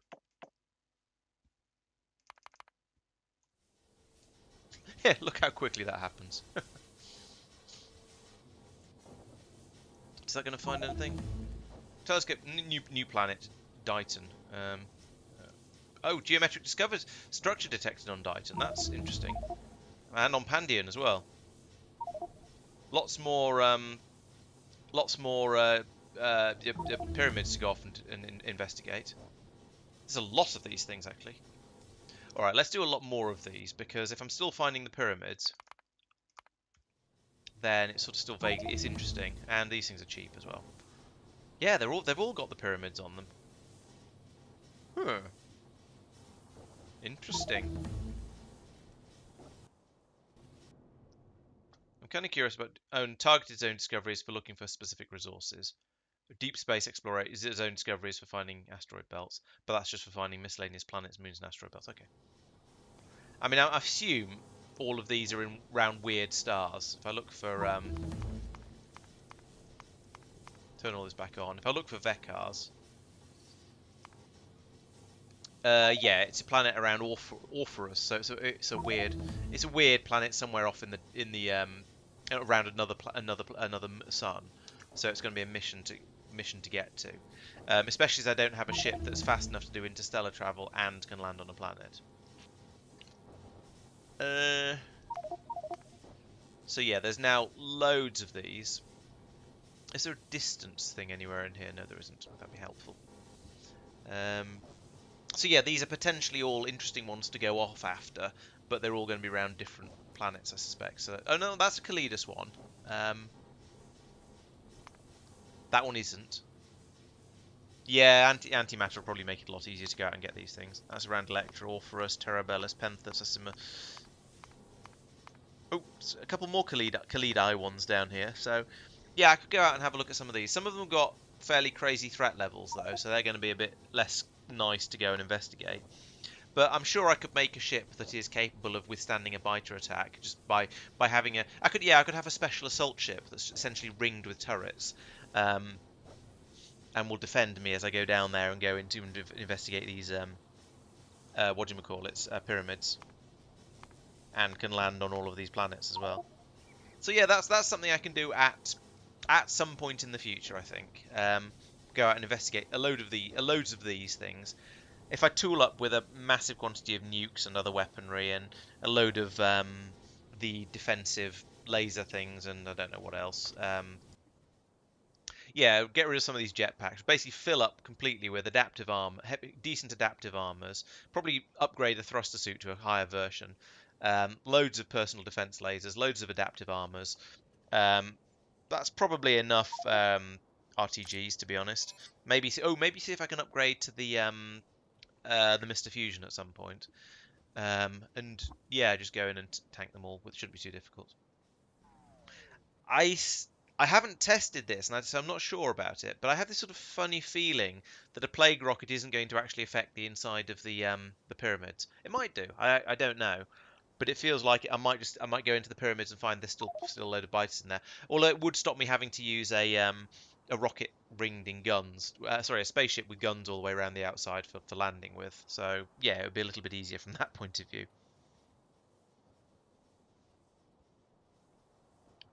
Oh, and shield generators all the way around as well. That'd be good too. Um, the tricky part would be making it fly. Or I could do the thing where you have a big spaceship that then splits in half and part of it goes down and lands.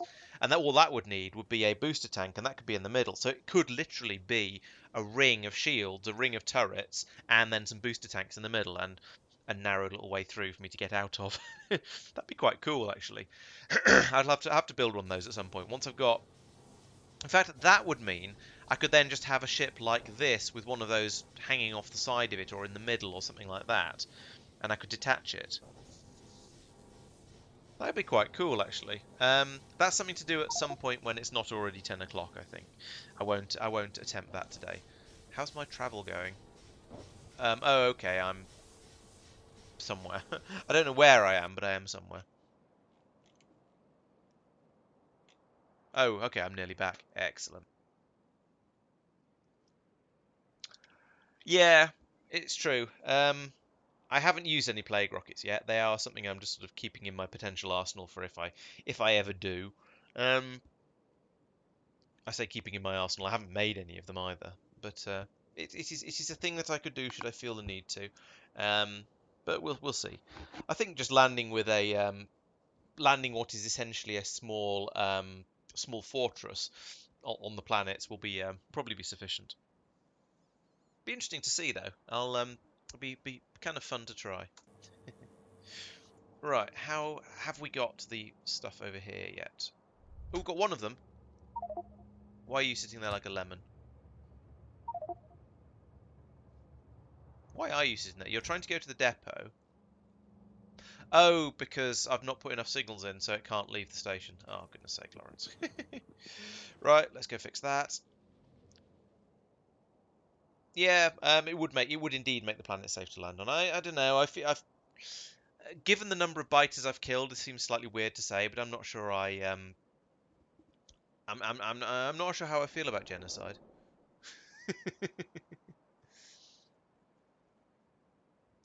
I've only got 11 of these signals left. What's going on?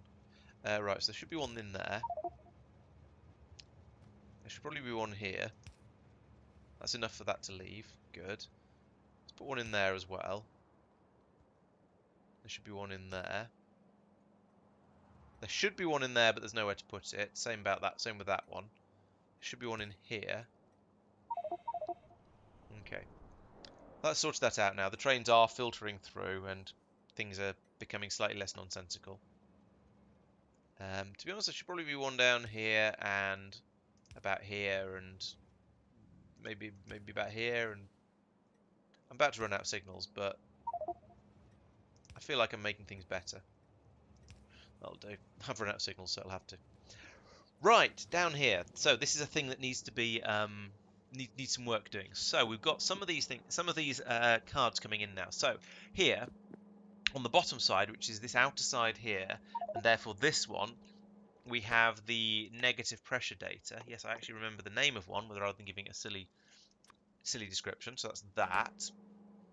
bottom of this one, and therefore the outside here, and therefore this one is, I don't even know what that is, but I can probably match the picture up. It's that one. Yes, gravitational lensing data. Okay, let's just do the other two by looking at it and not being a dumbass, shall we? So over here we've got the micro black hole data. That's on the very top. So that's going to be this one.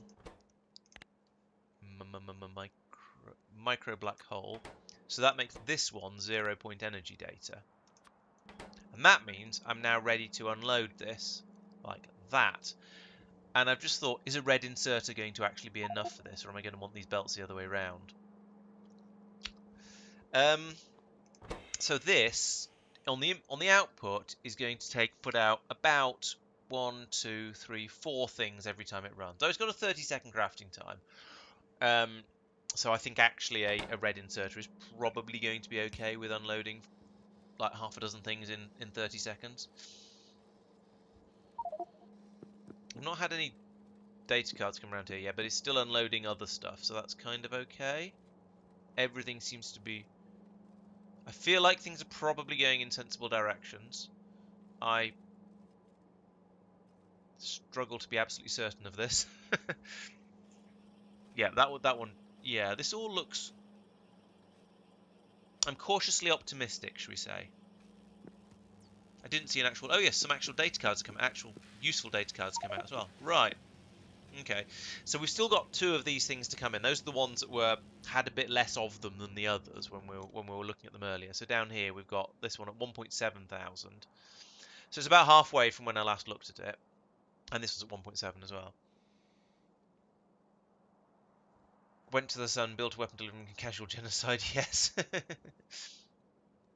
Yeah, there probably is always space to land somewhere, but to be honest, I'm kind of lazy. I don't want to have to walk too far, so I'd like to land right next to the pyramid, and there might be biters there. And if there aren't, and if there are, even if I land in a gap somewhere else, I still have to go over and clear them out from around it. So, and just landing there with my own little Helm's Deep seems to be fairly appealing. Actually, I probably shouldn't say Helm's Deep. That one did eventually fall, but you know what I mean. Somewhere that's sort of suitably protected would be nice. Yeah. So this needs to fill up most of the way, and then a train will come. But we are kind of nearly there. Kind of. I could reduce this from 40 to 30, and a train would come and just fill up to an extent, and then go away again. But I've waited this long. I might as well just let it do it properly.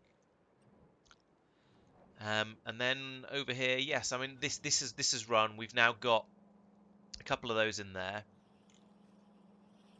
I feel like these are probably in the right place. We've got the black outer, white inner on the bottom, and white outer, black inner on the top. White inner, white inner, white inner, white inner, white inner, white inner, white inner, black inner. Yeah, so those are the right way round. I was able to get them the right way round without having a spectacular stupid. Yeah, I'm sure it wouldn't be too difficult, but hey, I just like the idea of building a what's probably best called a gunship or a Astro Fortress or something like that. Something that can just turn up, land, and be its own little fortress. Yeah, it's unnecessary, but it's a military. Of course, it's unnecessary. Most military stuff is a bit excessive and a bit unnecessary. Right. What else shall I do while I'm waiting? I want to get rid of all this nano material and all of the other nonsense I'm carrying around with me. So there's some of it. Let's just see what I can get rid of going all the way up here, like that, and that, and that, and not you guys, probably. That's helped quite a bit. I've still got a load of nanomaterial. Would you like some more? A little bit more, okay. But not very much more. Oh yeah, whoever said these stack up to 8, you were spot on. Well done. So is this actually... Oh, no, it's shorter than Naquium. So, right, this... Okay, we'll fix... Oh, this is shorter than Naquium. Oh, I've used up all of my Naquium. Interesting. So this ship is here waiting for more powdered. What are the Naquifiers doing? Why is caps lock on? You are on your way to Norvis orbit. You are at Realm of Shadows and filling up. So where is this one? This is close. Oh, it's Kalidas Astral Belt, so it's nearly. This one's nearly here. This one is currently filling up and is about half full. Okay, so in the time one ship has flown from Realm of Shadows to basically to Norvis orbit, the other one has half filled up. That means when in the time the other ship flies all the way back, this one will probably have finished filling up. So this means it's about right because we've got it coming in and going out at about the same speed. So this is fairly close. Yeah, sorry, I started the stream a bit late because basically because of work. I was offered a trade show in London, and the trains were not kind to me, shall we say? I did leave an update on my Discord, but I suspect quite a lot of my viewers aren't actually on my Discord, so you probably didn't see it. Sorry about that. I was going to leave an update on YouTube, but it turns out the YouTube phone app doesn't let you put random posts on your or at least if it did in the sort of the 5 minutes I spent looking, or couple of minutes I spent looking, I wasn't able to work it out. Yes, I think it run out. Yeah, I've noticed that Naquium is quite demanding, which is why I'm pretty sure I'm going to need to come out here at some point in the not too distant future and build a few more of these mines, shall we say, at least to the point where this train is moving more or less constantly, and then all of these are working more or less constantly, and at that point I can have a third, maybe even a fourth one of these ships because it'll fill up a lot more quickly. I do not have Twitter. I basically can't be bothered with Twitter. It just doesn't seem worth it. I don't think I have anything really worth tweeting, with the possible exception of, oh, sorry, I'm going to be starting my stream a bit late today. I mean, that said, maybe I should be advertising my streams on Twitter, and that would be a good way to push people towards the channel. I honestly don't know. I'm still a Twitch newbie, really. As you can tell by the fact there's 7 people watching, apparently. But yeah, I'll do what I can. Yes. So my point being that if I want to double the speed that this ship is filling up at, so I can have twice as many ships flying backwards and forwards with the Naquium, then I'm going to need to have twice as many mines, and I've currently got 1, 2, 3. So I need to find another 3 of these patches and get them on the rail network. So there's a sizable one. 2.5 million is so. I mean, it's the same size as that one. So that's sort of worth picking up.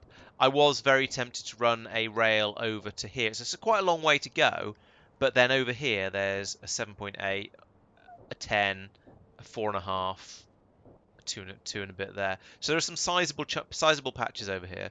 The other alternative is to do a bit more exploring in this area here. In fact, let's do that. Where am I? I'm here. Let's explore these sort of dark areas that I hadn't quite looked in, because you never know, there might be another sizable patch around here that I wasn't previously aware of, that's nearer and therefore easier to get to than the big ones over there. Doesn't look too promising though. And up a bit more as well. I could explore some of this area. There's a nice big ice patch there, so if I do start to run out of water, I can come and get one of those.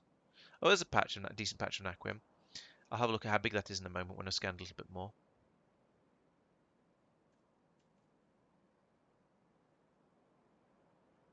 And across, there we go. Right, so there's that one there. That's 4.5 million. That's not bad. Yeah, so probably extend the rail system from here up across this way. Grab that one, and then consider the next area to be over here where all of these are. Or maybe go for that one as 2.5. No, I don't know. I don't know what's too small to be worth looking at, worth bothering with. I'm just aware that these are quite a long way away, so that's a massive quantity of space rail I'm going to need to go out and get it. Oh, let's stop scanning Fenestra. That's a bit of a waste of time, really. Stop. But let's have a look, see if I found anything. No, so I've explored quite a big area now, and there's nothing there. I think something has gone wrong with this. Possibly I looked at it before and broke it. Possibly the game has just not worked properly. I don't know. I don't really want to sort of lay blame or speculation. We'll just see what happens.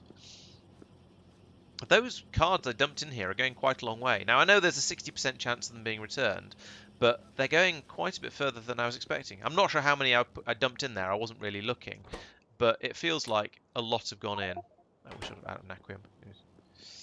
So, right.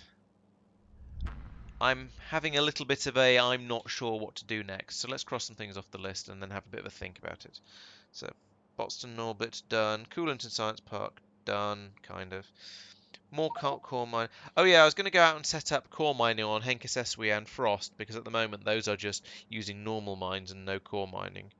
I do need to go out and put more Naquium mines in Realm of Shadows, as I said. I investigated the anomaly. Anomaly. Um, Deep Space 2 done. Right. Okay, so one thing I've been talking about, and people every so often I mention that everything's a bit of a mess, and people say yes, you should go in and tidy that up. So maybe I'll do a little bit of that, and then I'll probably call it a night in about half an hour or so because it's going to be another early start tomorrow, a very long day. I'm leaving home at about 8, which isn't that bad to be honest. That's true. I could expand my antimatter production a bit. That's not a bad idea. I might go and do that in a minute. Leaving home about 8, which is to say isn't that bad really. A bit earlier than I'm used to, but not actually that bad. But then stop that. But then I need to get. But I'm going to be out of the house, and the trade show doesn't finish until 8 in the evening, so it's going to be a very long day. So yeah, try and get in a reasonably early night. Let's dump some of this stuff. Create some inventory space. Nanomaterial. Let's put the nanomaterial down in the nanomaterial station because then it can be picked up by something later when it's actually required. If there's any room for it, of course. These will drop off. Is that a nanomaterial pickup station? Yes, it is.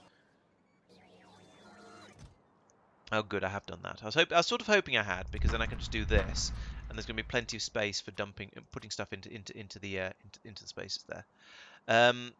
This high what's name cable. Let's put it in. Yeah, sure, you can take. Oh no, holmium cable. Sorry, that can go into these machines like that to get rid of that. These all need to be dumped in sensible places. Sure. These need to be deleted because they're just copies of stations I've made to put down in other places. I don't want those. Those shouldn't be in my inventory at all. Okay, that's a bit a suitable tidy up. I've kept all of these things because I'm going to want them sooner or later for expanding over on the other side, but that'll do for now. So let's have a look in some of my big yellow warehouses and see what random junk has been accumulating that shouldn't be there.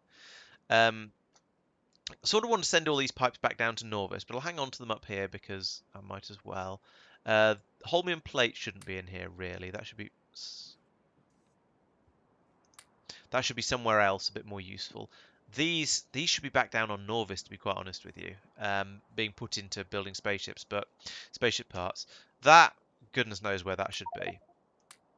That cryonite core fragment should be somewhere being crushed and pulverized, but that probably needs to be on the. Where are these all coming from? Where are these coming from?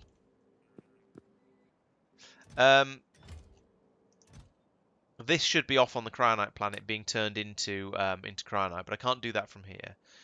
These are unused. No, platform places. Telescopes. No, that's a useful thing. That shouldn't be anywhere else in particular. I'm going to ignore that. Oh, Oh, I see. There's a machine here that's loading 200 into. All right. I'll put that back. That's sort of supposed to be there. These yellow belts really should be anywhere but here. But never mind. All of this. This ore can go somewhere useful. Iron plate. I suppose these are all. I'll put these in where they actually belong. That I'm never going to use. That should be somewhere sensible. The fish, who knows?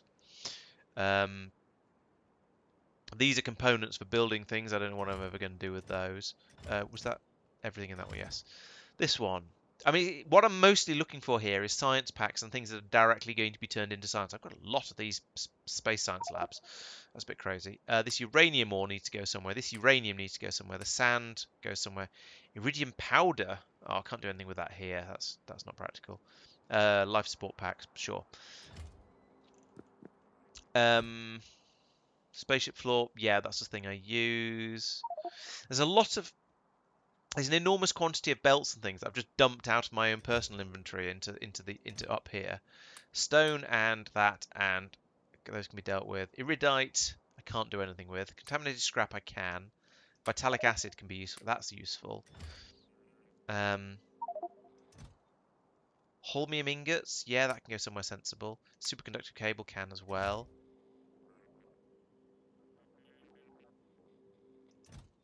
Pipes will just be brought out to me as I need them. These machines are all useful. A copper ore core fragment. Again, I can't do anything sensible with that. Naquitite, I can't do anything sensible with naquitite either anymore because it's just not being used up here. But the scaffolding, I suppose, I can put somewhere. These used up life support canisters, they all need to be sent back to normal. Actually, no. What I should actually be doing is putting in some sort of cleaning system up here to deal with them. Vitamelange roast. I can't do anything with that either, because that's not used up here. So you see, there's a lot of things that have been brought here, sort of by mistake, that I can't really do anything with, that I don't have, or rather that I don't have the processing for up here. So they're just a bit, they just get ended up stuck in storage and forgotten about. Wood, like wood. What am I going to do with wood in a space station? I mean, I suppose I could possibly turn it into biological goo, but personal batteries, I might as well stick them in my armor. Vitamelange nugget, again, that's a step up the resource processing. That can go somewhere useful. That's all useful stuff. The Vitamelange spice and the epoxy are both useful things. These computers should be put into the construction thing. Right, so let's go and get rid of some of this.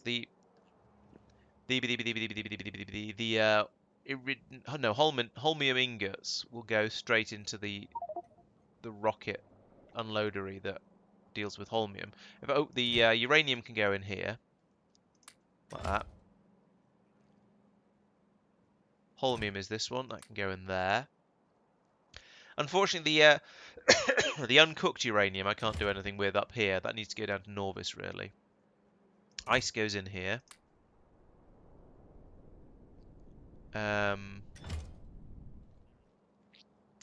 The Vita stuff goes. Well, I suppose it goes into these chests technically. What was it I had? It was some of this one, wasn't it? The Vita spice. Let's just make sure I'm putting it in the right place. Yes, I am. The spice must go in here. Where is it?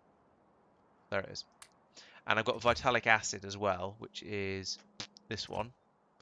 But that's full, so I can't get rid of any of that, even if I wanted to. Great. It just goes in down here. So, I mean, maybe there's somewhere in sciencey areas I can get rid of that. Let's go. We'll go over and have a look. Oh, sulfur goes straight into a one of these warehouses. Is it you? Are you sulfur? Yes, you are. So I can go straight into there. Cryonite as well. Similar sort of thing. That goes in down here somewhere because I think I use it for used it for something. So that can go in here. Blue circuits. I don't know why I've got 4 of those, but they can go in here.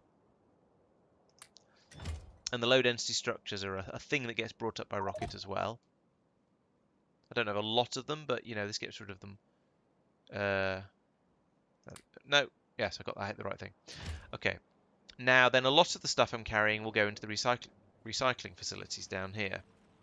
I can get rid of iron ore here, I can get rid of copper ore here, I can get rid of stone here.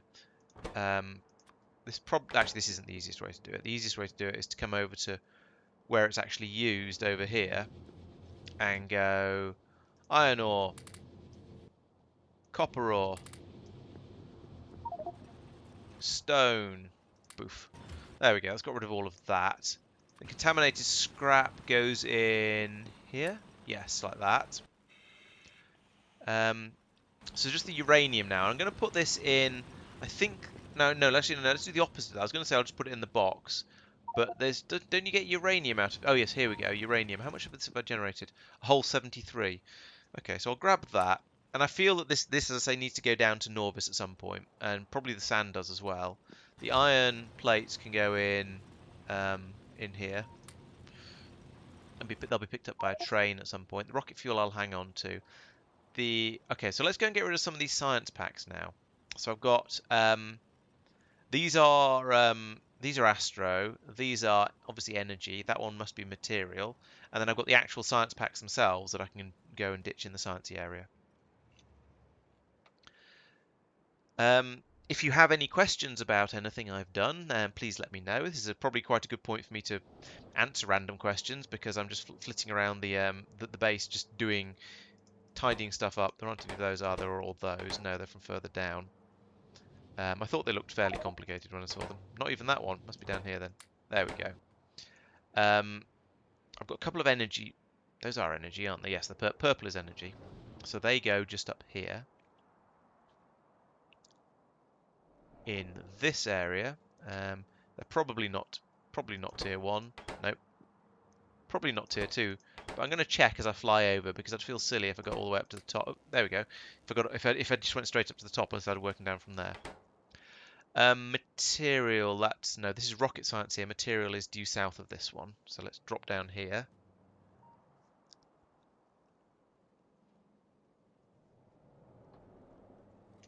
And I don't know why there's an explosion related data.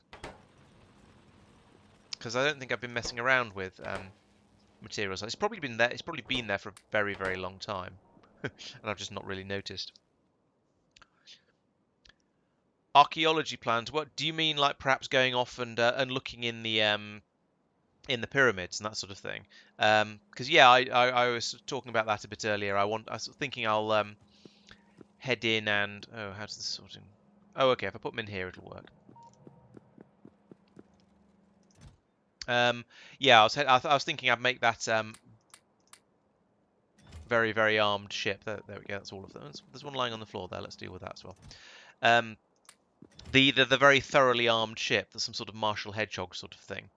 And use that to go out and I wonder if I need vitalic acid up here. Use that to go out and land on the planets, and then go off and investigate all of the things. No, I don't need vitalic acid. Typical. Go out and investigate all of the weird and wonderful pyramid things, and just blow up the biters, nuke the biters with them as well. If you mean looking into the what are they called, the things that are needed for the next level of deep space science, the tesseracts? No, not tesseracts. I can't remember. I can't even remember what they're called. They're that advanced. Then, if you mean looking into those, then no, I haven't really thought about that yet.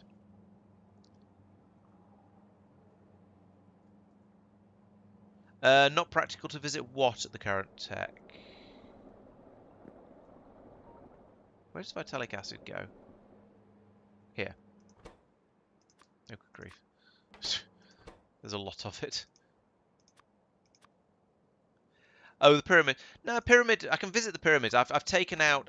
I've done 2 of the pyramids, I think, already. It's not particularly tech requiry. It's just you need to go in there with some nukes and blow up all of the biters in them. Unless there are other ones that are more dangerous, of course. That's always a possibility. I haven't really checked all that carefully. It's possible I might end up going somewhere and getting absolutely spanked by them. But so far, my impression has been that yeah, there's quite a lot of biters in there. You need to be a little bit careful. Oh, I see. I'm not sure about that. Yeah, the long distance land on the planet. I think I would do that with a 2-part ship. This is something I've seen mentioned. I have to admit, I got the idea from Reddit or Discord or something, where you build up your long distance. You build up your long distance ship as normal-ish. Sort of a bit like this one. Probably not quite like this one, but basically like this one. And then you have you have it joined onto another sort of a little ship on the front of it. That is the bit that goes down and lands on the planet. So you leave this one in orbit. Little one goes down and lands on the planet, flies back up again. You reattach it, and then you fly on to the next place. So I think I'm not certain I'd have the tech for building a big enough ship for that to work. But I think I have the tech to make a ship that would be if we ignore size, if we say that size doesn't matter, I reckon I have the tech that I think I can see how I would do it. I may well run out of spaceship's rigidity partway through my design. I'm not sure, but I think I could come up with something that would basically work. And I think that could be quite a fun challenge, and it might make a nice change from all of the sciencey stuff I was doing in the last stream. That I did notice that the number of people watching dropped off drastically when I started building up a science system. There's a lot of logistics bots in here. Why are there so many logistics bots in here? um, because that's not connected to any of the rest. Oh, for goodness sake. This is why I end up with crazy amounts of stuff in places it shouldn't be. None of these are connected. What?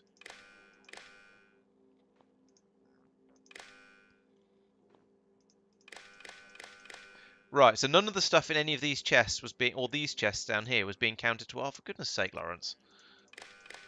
Sort it out. Stop putting yellow chests down and not linking them up to the storage system. Oh, goodness sake. Can I? That's probably what I should be using, actually. No, I wasn't looking at the logistics contents. Now, the problem is, if I do start looking at the logistics network contents, that will double the amount of everything I've got, because everything is already hooked up to the red circuit network. But the reason I want it hooked up to the network is because then when I've got boxes like these that are in a station, I want those to oh, these are, there we go. Yeah, boxes like these, I want these things to be counted. These don't matter so much because they're being produced up here, but I want things like this to be counted, or I suppose these are in the logistics network, but I'm sure could potentially be an instance of something where it's where it's in up here and stored somewhere, but isn't actually connected to the logistics network. I'm not sure where or why or how or when, but I feel like it might happen. So because of that, I've strung everything together rather than using the logistics network. But yeah, in hindsight, it would have been. I think it's probably too late now. I don't know actually. I could I could have everything. Yeah, it's a bit late now. If I was doing it again from the start, yeah, maybe. Yeah, there's probably a few things. Yeah. Oh, yeah. No, they're transmitted separately actually. There's a because there's the storage system is up here. They're transmitted as. Oh, it's still on from orbit, so I think it might be on the same channel, but it's transmitted from a separate transmitter. But yeah. Oh, and these science packs. There's an example. These don't need to be on the logistics network, but they do need to be on the cabling system. They do need to be reported back. But I suppose there's no reason they couldn't be on the logistics network. These could all be red chests, and that would be okay. So yes, in hindsight, it would be much better to done all this through the logistics network, and then it would have been much neater, and I wouldn't have had all of these. I wouldn't have had some of these problems. I have not done that. It is now far too. I feel that if I tried to start now, I'd just end up making things worse. So I'm kind of loath to. But yes, it would, in hindsight, have been quite a lot better. Oh well. Still, that running around there has emptied most of the sort of the science packy type stuff, except for that and that and that and that and that and that. Whoa, oh, crap! That was a blue chest. I didn't mean to do any of that. Put it all back. And that, whatever. Oh, and those. Yeah, that was not what I meant to do. That was a blue chest on the end. Uh, that's a constant combinator. Okay, I think I've got all of these now. Oh no, there's. Why is there so much holmium and phthalic epoxy that I can't do much about? And yeah, okay, I'm mostly happy with this now. I think a lot of the stuff. Yeah, some of this stuff should be brought down to Norvis and dealt with, but I don't really intend to go back down to Norvis that soon. Um, Oh yeah, supercomputers I was going to deal with as well. Yeah, okay. I feel like I've made a big tidy up there. Let's go and get rid of this holmium, uh, holmium, holmium ingots. That's the word I was looking for. And these computers and these aeroframe bulkheads. They go in here, like so. Sand, I feel like would possibly be useful, but I don't know. Supercomputer bits will go in down here somewhere. Supercomputer 1s can go in here. Supercomputer 2s, oh, well, supercomputer 1s can go there. Supercomputer computers 2 can go there. Right, that's all sort of tidied up. Oh yeah, I was going to put these batteries in my armor because why not? They're not quite as good as these ones, but there's loads of space. Good. I think this is probably all fine. Let's put these bots in somewhere useful though as well, like there.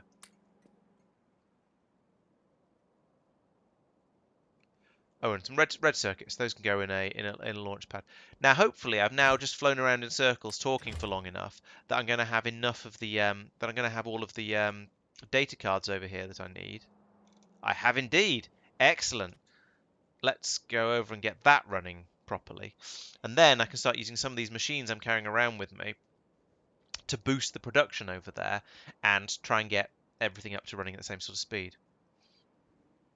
Yeah, this is definitely not the first time I've looked at a Factorio thing and gone, well, actually, if I was doing it again, then this would not be the way I would do it. Um, oh, this is actually, no, this is all just running now, just too bloomin' slowly. And this one is in particular causing the issues. So I think that's why it took me about 6 games of Factorio to get up to the... Oh, hey, Pete, welcome. About 6 games of Factorio to get up to the point where I was happy with the system I'd built and eventually launched a rocket. I should have brought a lot more scaffolding out with me. So let's have a look at this. This is running at 0.6 every 30 seconds, and I want it to run at 1 every 5 seconds. So I need 6... I need almost 12 machines for this, and I have 2. That's a bit pathetic. I should have thought that through a bit further before I came over here. Let's put the first one in anyway. How do I have no? Oh yeah, I turned that off because I was using my infantry for other things.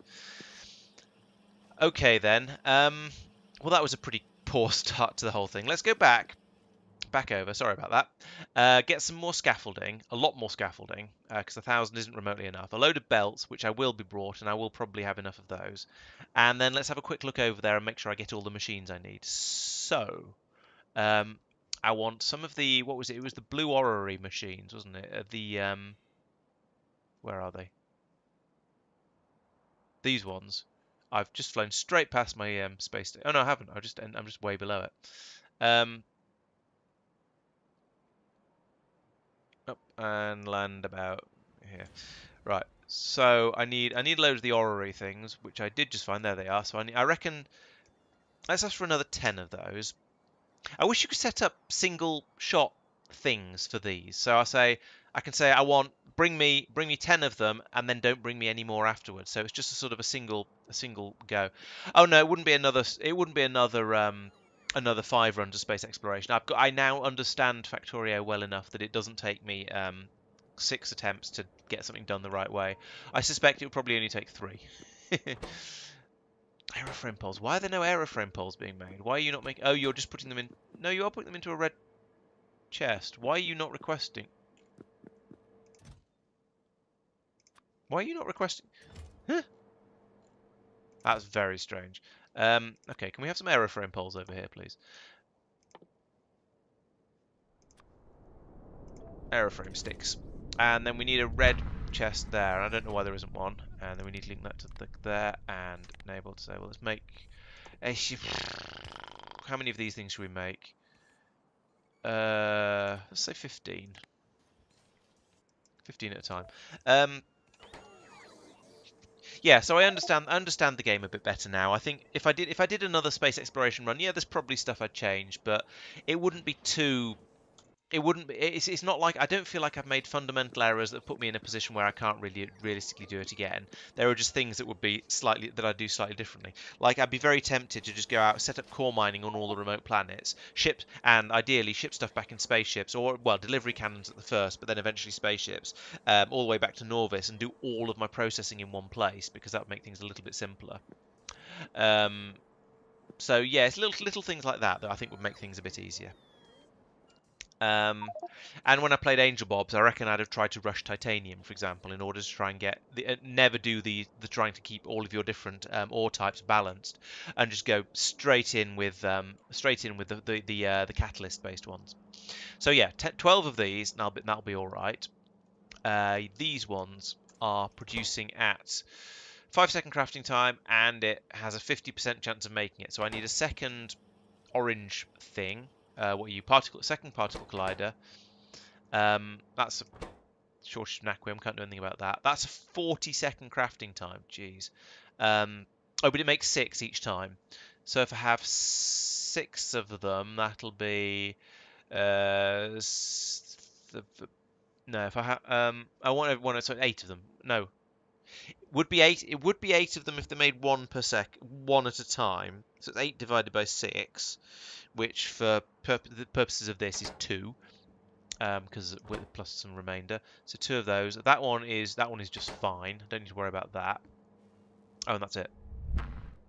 1, 2. So I need another orange. I need another particle collider. I need another laser facility, and I need a load of gravimetric facilities. And then I'll be able to. I should be okay to keep this balanced.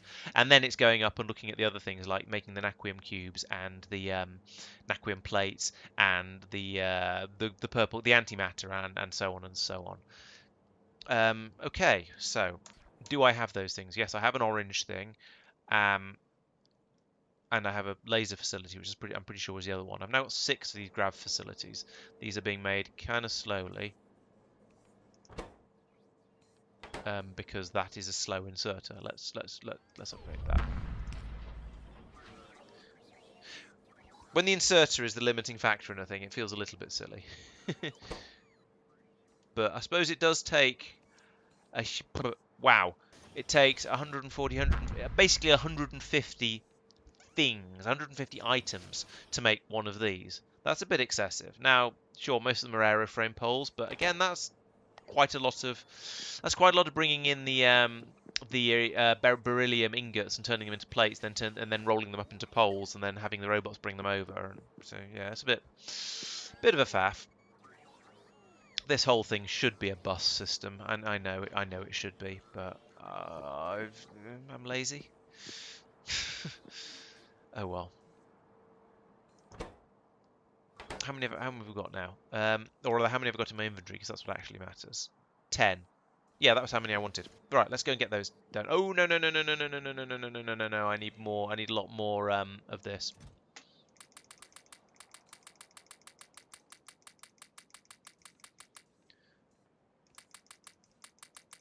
4,000 is probably enough. Let's go and find out. Whoosh. Race the train. Yeah, I am actually faster than trains these days. That's quite nice to know. So it is actually quicker to fly across the base with the jetpack than it is to go by train. That said, on the flip side, if I went by train, I could poke around and think about other things on the journey.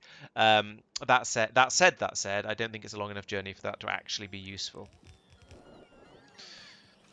Right.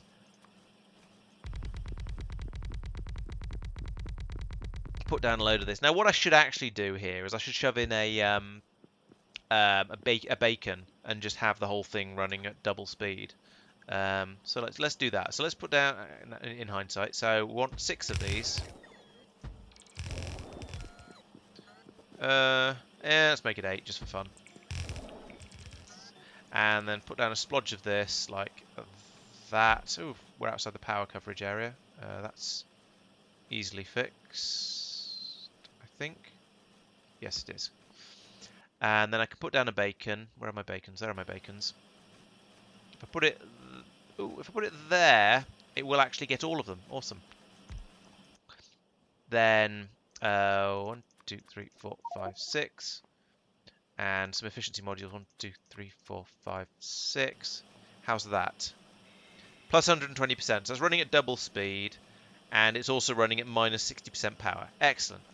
I really like the what you can do with these beacons. It's fantastic. So this is now, as you can see, there's a flood of stuff coming out of coming out of all of these grav facilities. And I suspect this is now going to be enough to sort of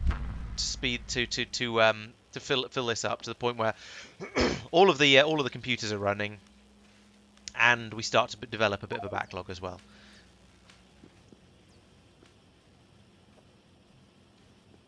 More bots. Oh, it probably wouldn't, because I think the limiting factor on producing those grav facilities was actually the rate I was producing the beryllium sticks at. So nice idea, but actually probably wouldn't help. Oh, and this is a shortage of naquium thing as well. This was the one that was slow, wasn't it? Yeah.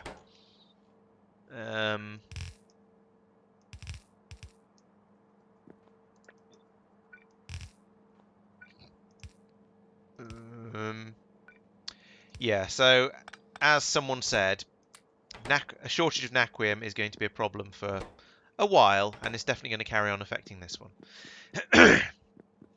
I suppose I could pick up all of that and chuck it in here. It's going to help a little bit, but not an enormous bit.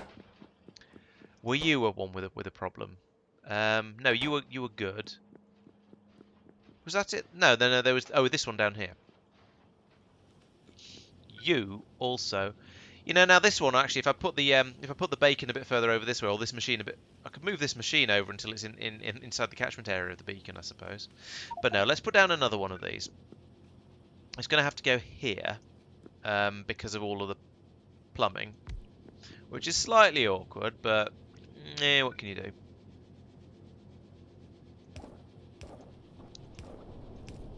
That is one of the things I can do. Bring that over there like that. Underground. There? Yeah, there. Do that, and then getting the coolant in is going to be the other tricky part. So I think, well, I say tricky. It's not tricky. It's just needs to be thought about and done appropriately. Like that, and 1, 2, 3, 4, 5, 6, 7, 8.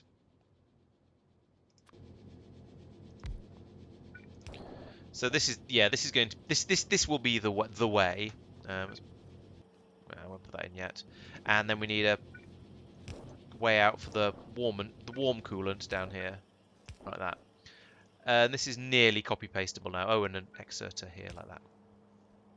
Right, why are you not happy? What have you not got? Yo, have I forgotten a? Yes, I have. I've forgotten to put in that piece of pipe there.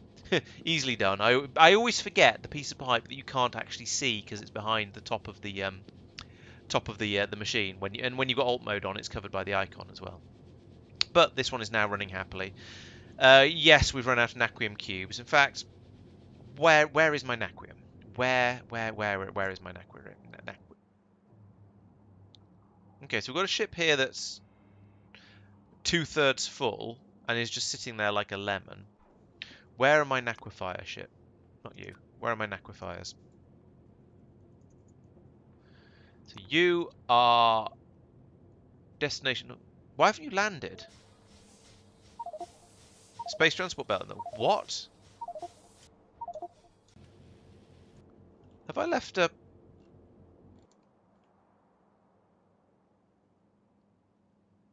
That's weird. Oh, it's this bit. Ah. Crap. Is that enough? No. Is that enough? Yes. Oh, right. Okay, so I can't build above that. If I need to put in more of these, they'll have to go on the other side in this gap here. Oh, I didn't think of that when I put these in. I forgot there was a ship that needed to land there. Oh well. Never mind. It's hopefully not delayed the naquium supply too much. Why has Twitch said my player is failing? Yes, it is indeed Factorio Day. Thanks for the subscription, Levin. That's much appreciated. And yes, it's a Factorio Day. It's running a little bit late with it, I'm afraid, but because work basically, and work is one of those things that happens. And what can you do? But yeah, it's It is now going to be a Factorio day, although to be honest it should probably stop being a Factorio night quite soon because it is now basically bedtime, and I've got another early start tomorrow. That said, things seem to be going fairly well. Oop, blip, that goes that ship. Is there another one to replace it almost immediately? No, there isn't. Okay, oh, well, never mind. So there should fairly soon be another ship coming out with a load more with the naquium that's been processed to land here and unload it. But yeah, there's still some. It could be. Let's just say it could be a faster process. Um, this is now filling. Oh, this ship is emptying. How's it doing? Okay, so it's still less than half empty, but these ones are down to 20. These ones are down to 20%, so that means the thing as a whole is down to 60%. The unloading seems to be going fine. Now, what's quite nice to see is that the sulfur and iron loading looks like it's going fairly well. We are loading in amounts of sulfur. The iron is not being loaded in because we've apparently still got enough of that at the other end, which is quite impressive. The crushed is going into these warehouses. This all does seem to be going reasonably okay. Let's have a quick look for the Nakag. What's the other one of these called? Oh, I spelled Knack again differently in the two different ships. Right, so that's the one it's on its way to Tulip at the moment. That's presumably the one that I just saw leave Norvis orbit. This one is on Tulip and is currently trying to unload and not having a great time of it. Why not? Why is this stopped? Why is the vitalic acid stopped? But which the next question is probably going to be why is the glass stopped? Yes, why has the glass stopped? Has this filled? This has filled up. Oh bloody hell! This is filled up with rocket parts again. So this is a recurring problem. I can't get rid of the blooming rocket parts. What? You got a rocket? Why are you not loading? Rocket condition. Less. Who programmed this? Bloody hell, Laurence. Get a grip. uh, Twitch, Twitch, Twitch, Twitch. Also possibly YouTube, YouTube. Right. Okay, so there's 50. God, bloody hell. Right. Okay, so this is going to condense down all of these rocket parts that are in these two silos, and we will eventually then get these loaded into here.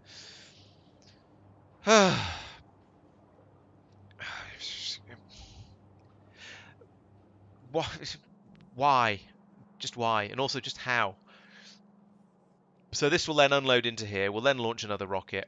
Everything will be hopefully both hunky and dory. We shall see. I feel like this should be full of speed modules.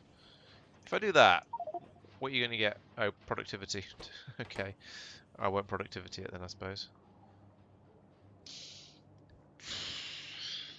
This is kind of enough to make me want to just go round and replace all of my rockets with spaceships. But that's going to be such a big job. Because there's so many rockets. I don't know. But the logistics of rockets is a pain in the proverbial.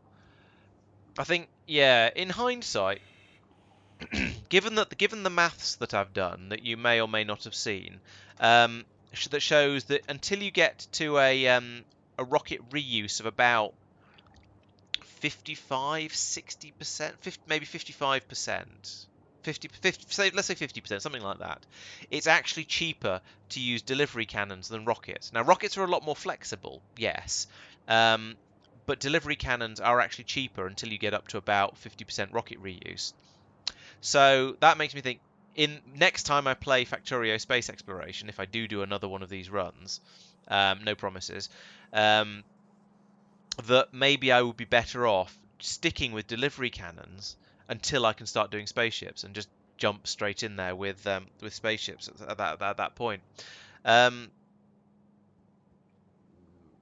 not sure, but I do feel like it might actually be better to just use rockets as little as possible. Just use them for getting stuff up into orbit when you need to take modified, constructed things.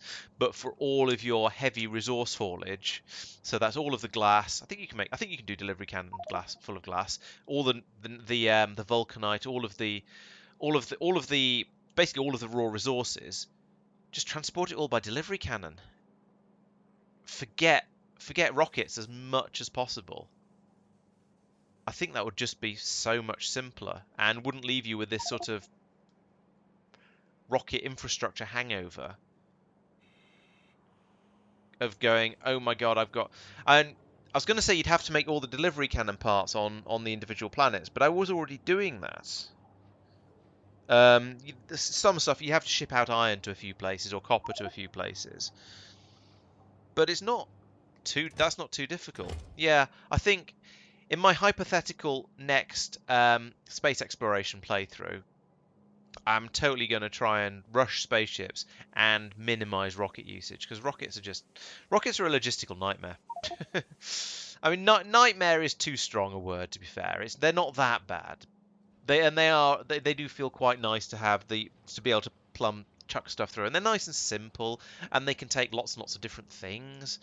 But yeah, you then have to deal with rocket parts and trying to balance. Not only do you have to deal with transporting rocket parts around to places, you need to at least consider thinking about a balance between the number of rocket parts you take out to somewhere and the number of cargo rocket pods, things that go on the top of the rockets, and trying to balance those two it's just a headache. And I think in the future I'd just go, I'm not prepared to deal with this.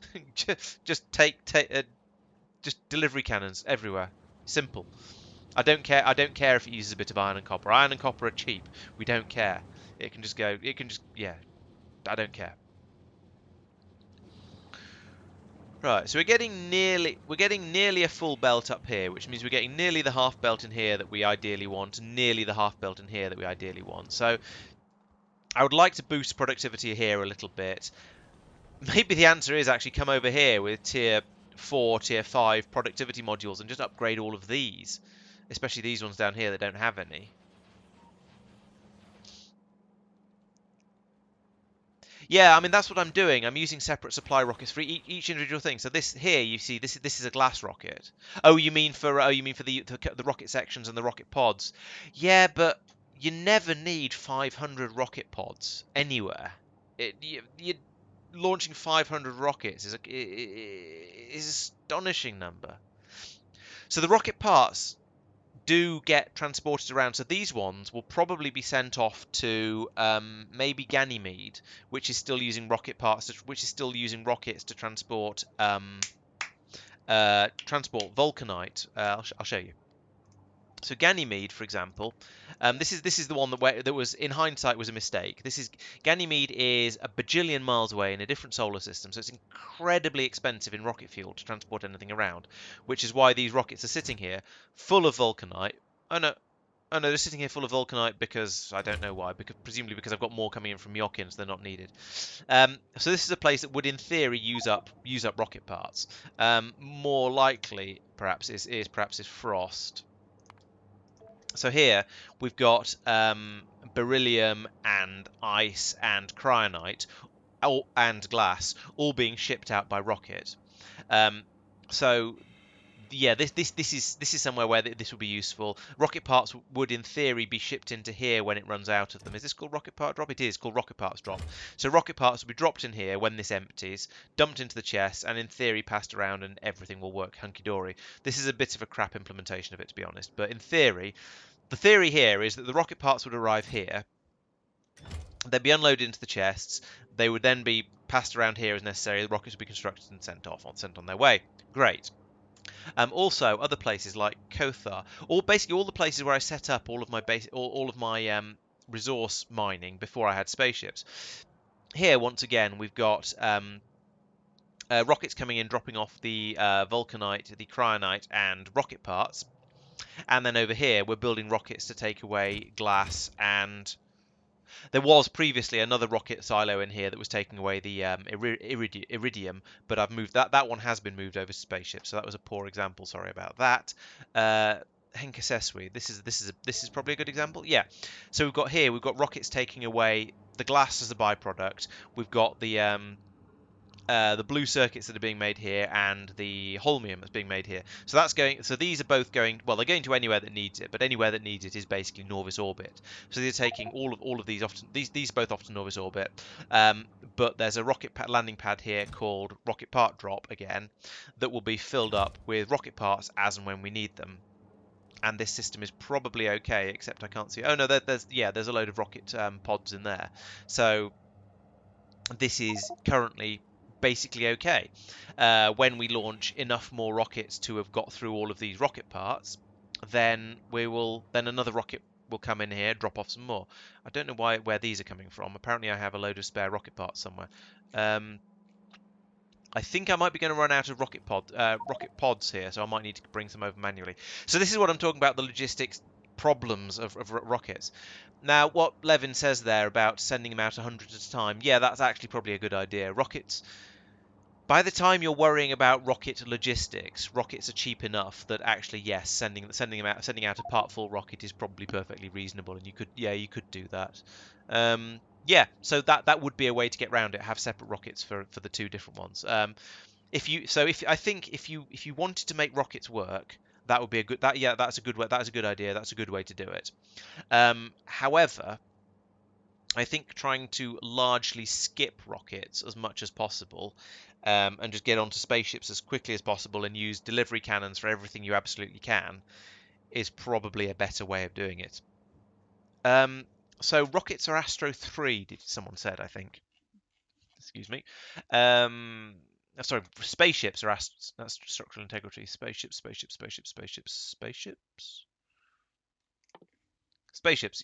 are indeed Astro 3, as is structural integrity 1. Oh, that's not sorry, it's Astro 3 and mechanical. It's material 1.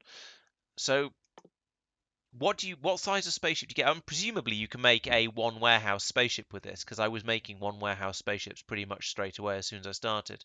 So yeah, in hindsight, if slash when I play this through this again, and I'm seriously considering doing a space exploration and Crastorio 2 run at some point.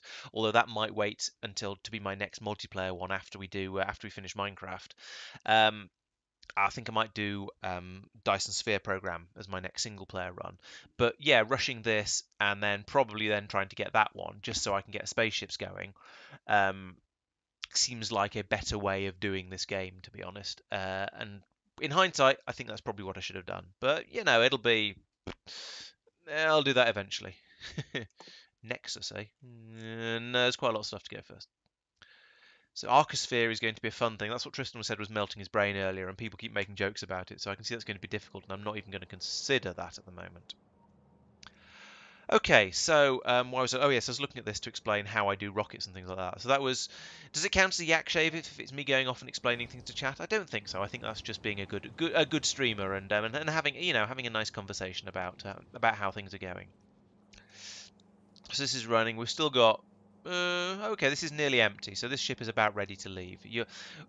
These ships are set to leave once they've unloaded all of the crushed stuff, like that.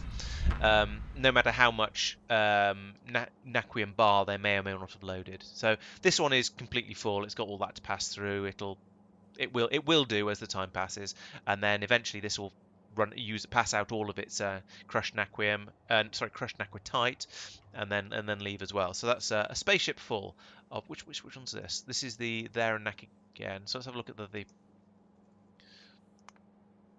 yeah, this one. Let's see how much it's actually carrying. 1.2 thousand. 3 trains worth. That's not very much.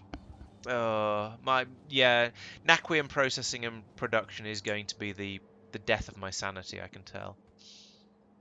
Why have you stopped? Oh, you've run out of Naquium cubes. Yeah, okay. So this did start going, and then it's been stymied by a lack of Naquium, which, to be honest, not that surprising. Naquium is, as I said, going to be the big headache. These are all limited chests, so I'm not going to end up putting a bajillion Naquium into these boxes. That's a relief.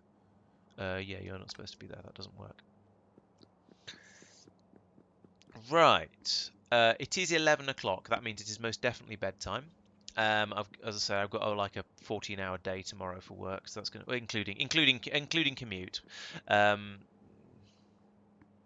9 to 10 hours of actual work in that, or 10 hours of being on a trade show stand anyway, which is several. Okay, so I think this is probably quite a good place to stop. So I want to say I've finished Deep Space Science 2. It's not actually true, but I want to say it. um, yeah, that's the thing, Arctic. It's not just the Naquium mining. So yes, I do need to go out there and put in another 3 Naquium mines and link them all up onto the train system. That's not going to be too difficult. It's just go out there, go through the motions, turn the handle, it'll all start working fine. The thing that's going to be more of a problem is the actual Naquium processing that's being done on Tulip, because I've got various resource shortage problems, mostly glass shortage to be fair. So it's not a particularly difficult resource, but it's yeah the shortage and the difficulty, I think, is essentially it's this vitalic acid. So that means I need to make more vitalic acid, the limiting factor of which is, as I said, the glass production, because we've got this one belt coming in here. So yeah, I can run another belt up from the rocket landing pad. Not too difficult. I will then need more of this stuff, whatever the hell it is. In fact, we seem to be a bit short of that. What are you? Vitamelange extract. So I almost this feels like I'm almost going to need to double my entire Vitamelange production system, because this is running pretty much. It's not running flat out, but it's in fact this stuff actually there's plenty of this one, I think.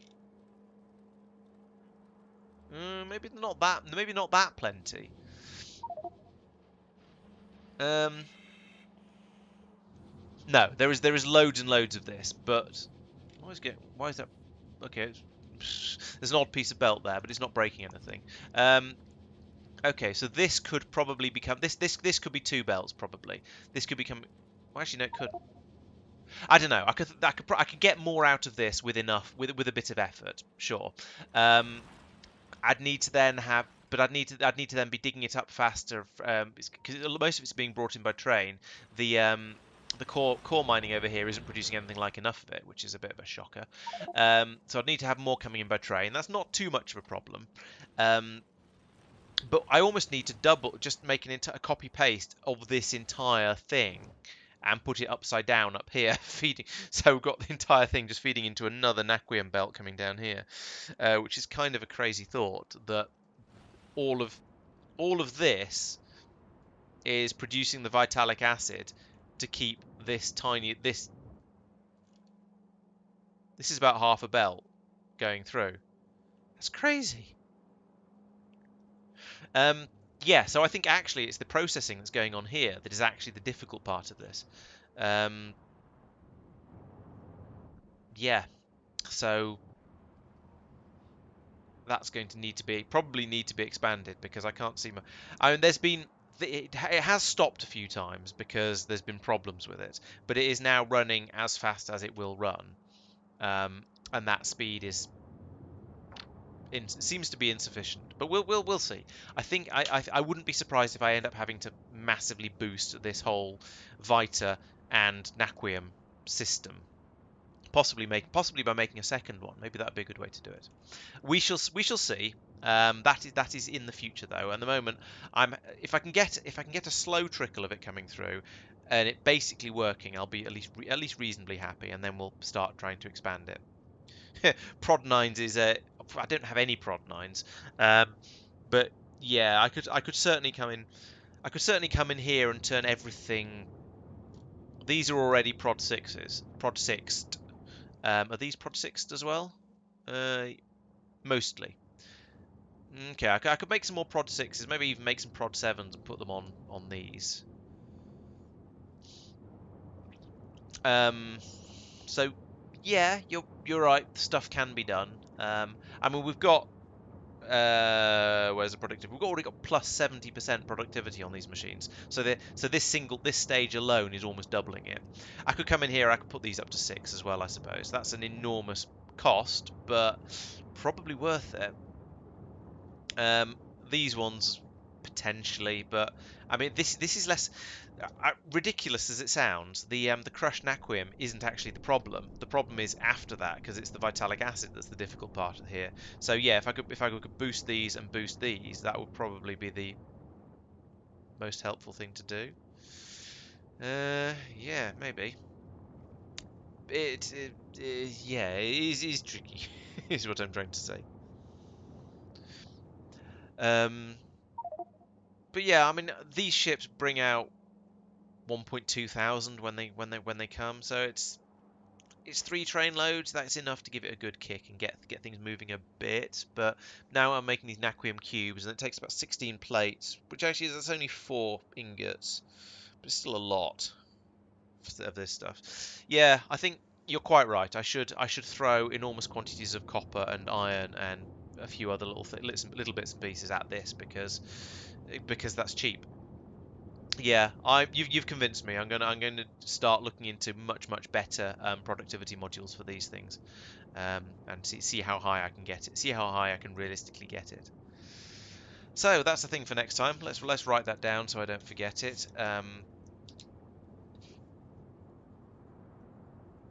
Better prod mods for knack proc. There we go. So next time I'll have that on my list. I'll probably do it, and we'll see if it helps. And maybe it will. It will help. I'll probably be able to. I don't know. What can I actually make realistically at the moment? So I've got sixes in there at the moment. Sevens are well, obviously lots of those, and comprehensive bio catalogs. Sure. Eights are neural gel. I'd have to pipe in neural gel somehow. I mean it's doable, but then it's the sheer quantity of all these things. So I'd need to have for each one of these, I'd need to have 1 extended biocatalogue, 3 comprehensive, 9 broad, 27 biocatalogues, and 270 vitamelange extracts. 270, that's about almost 900, so 810. That can't be right, but about that many machine learning datas is just yeah, wow. Yeah, enormous, lots of batteries. Batteries are cheap, but yeah, it's just the sheer quantities of these things. So 3, 9, 27, 81, 200. My brain has gone to sleep. 243. Um, call it 750. 750. About 2,000 of each of these. 2,000 of these. So we're looking at 10,000 green circuits to make one tier 8 productivity module. 10,000 green circuits. 10,000 green circuits. Blimey. Um, yeah. It's as you say, totally absurd number. Yeah, it's quite possible I've got the wrong title on YouTube. It happened. I set up the stream in a rush because I was running late, and I must have forgotten to flick one of the settings over. Sorry about that. Oops. Most people are watching on Twitch anyway, and I remember to switch that one over. But yeah, Twitch is the sort of the big push. So yeah, please watch on there. Although I'm about to finish, so don't worry about it for today. But next time. Right, so yeah, 10,000 of those,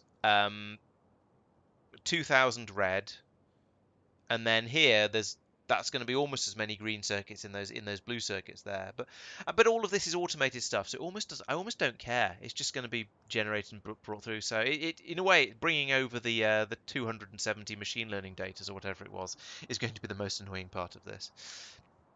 But yeah, I think maybe in the next stream I'll set up a train-based module production facility that's just going to be a lot bigger and faster and harder, faster, stronger, deeper, whatever than what I've got at the moment. So let's do that. Train-based module facility. And all of these productivity modules that I'm making, these are going to do silly things with the energy consumption. So I'm going to want some fairly high tier. So what's that? It's plus 180 each. So one tier 4 efficiency module will cancel out one tier 8 productivity module. So if I put in, or alternatively, one tier 8 efficiency module will deal with 4 tier 8 productivity modules. So the beacons, and then but the beacons halve that. So I need half as many of these as I do these. And when I put them in the beacons, but then the beacons will cover loads of the machines. So yeah, so I don't need a huge number of those. I don't need too many of those compared to the number of these. I could put in speed modules as well. That might be an interesting idea. Um, yeah, fast. Ooh, that's a thought. Yes, if I yeah, because I could use fewer machines in order to get that through, and therefore I could put better productivity modules in them more cheaply. Um, yeah, so if I balancing all of those together cunningly, I might need to do some fairly heavy rethinking of my designs for these, but also especially as I might have researched better beacons by now. So no, I've just still on wide area beacon, but soon I'll be able to do wide area beacon 2. It's 1,000 science packs, granted, but that might be worth it because that's got 15, 21 upgrade. Right, okay, so we upgrade to that one, 20 module slots. That would allow me to put a lot more speed and efficiency modules in, um, and then potentially get a very small number of machines running at absolutely crazy speeds. And that's the point where your inserters can't keep up, of course. But yeah, this could have some potential. So maybe I should struggle through until I've managed to get wide area beacons 2 researched, and then make some real, and then have. It's the balance between whether it's better to have extra speed modules to double the speed, or an extra machine with all of the productivity modules in. And I think moving from, I mean, a single speed module 8 will give me will almost double the speed of a machine. So one of those would save me a machine's worth. No, two of those in a beacon. Sorry, would save me a machine's worth of those. So if I can put, so these take 5 modules. So yeah, that's actually clearly worth. Ooh, then you have to think about power as well, actually. Oh, with the beacon, they're really expensive to make. Um, let's look them up again. Yeah, but then it's a one-off cost. So Naquium Tesseracts. Okay, yeah, that seems possibly not worth it. All right. Okay, so but even with a wide area beacon, you can pump these things full of the best productivity modules you can, and then cut down on the number of machines by shoving in. Yeah, power is cheap, true, but cut down on the machines by shoving in speed and efficiency modules to compensate. Yeah, that's a good point. Or actually just say, sod it, I'll use massive amounts of power and just put in and just boost this thing down here. I mean, it's not exactly big at the moment, is it? I could double that without any significant difficulty. And how much of the power am I using at the moment? Oh, nearly all of it. Mostly in the mining drills. Well, a third of it in the mining drills, the plurality in the mining drills. But yeah, it would not be difficult to put an extra receiver on the end of that and double the amount of beam power coming in. So yeah, you're right, Christoph. Power is indeed cheap, so I probably shouldn't. It's worth having some efficiency modules in there, I reckon, just to pull the power down from the stupid levels it gets to. Um, but yeah, it's not going to be my first priority. The first priority is going to be getting the productivity up really high, and yeah. Right, I am actually going to stop now because I do need to go to bed. Thank you for watching. Don't forget to come back on Monday when we're playing Minecraft Dungeons and Dragons and Space Shuttles, and it's getting to the point where it's starting to be a bit Factorio-y now.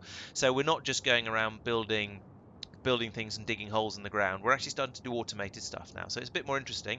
I do recommend coming along to see that, but of course, of course I would. Um, The videos will come out at the weekend as usual with the sort of the summaries of everything I've been up to. In both this and Minecraft. That is if I have time to actually make the videos. It's a busy week. Um, but there is a GTA video in the pipeline for tomorrow anyway. So I hope you'll come along and enjoy that. And I can't think of anything else that's coming out at any point particularly soon. I will of course be back next Wednesday when life will have returned somewhat to normal, and we'll be starting my stream at the normal time. Today was just a bit of an anomaly because, as I say, work was a bit crazy. So, hope to see you on Monday and on Wednesday and in all the videos and so on. And like, subscribe, comment, you know, YouTube engagement stuff. All of those good things. Thank you for watching, and I shall see you next time.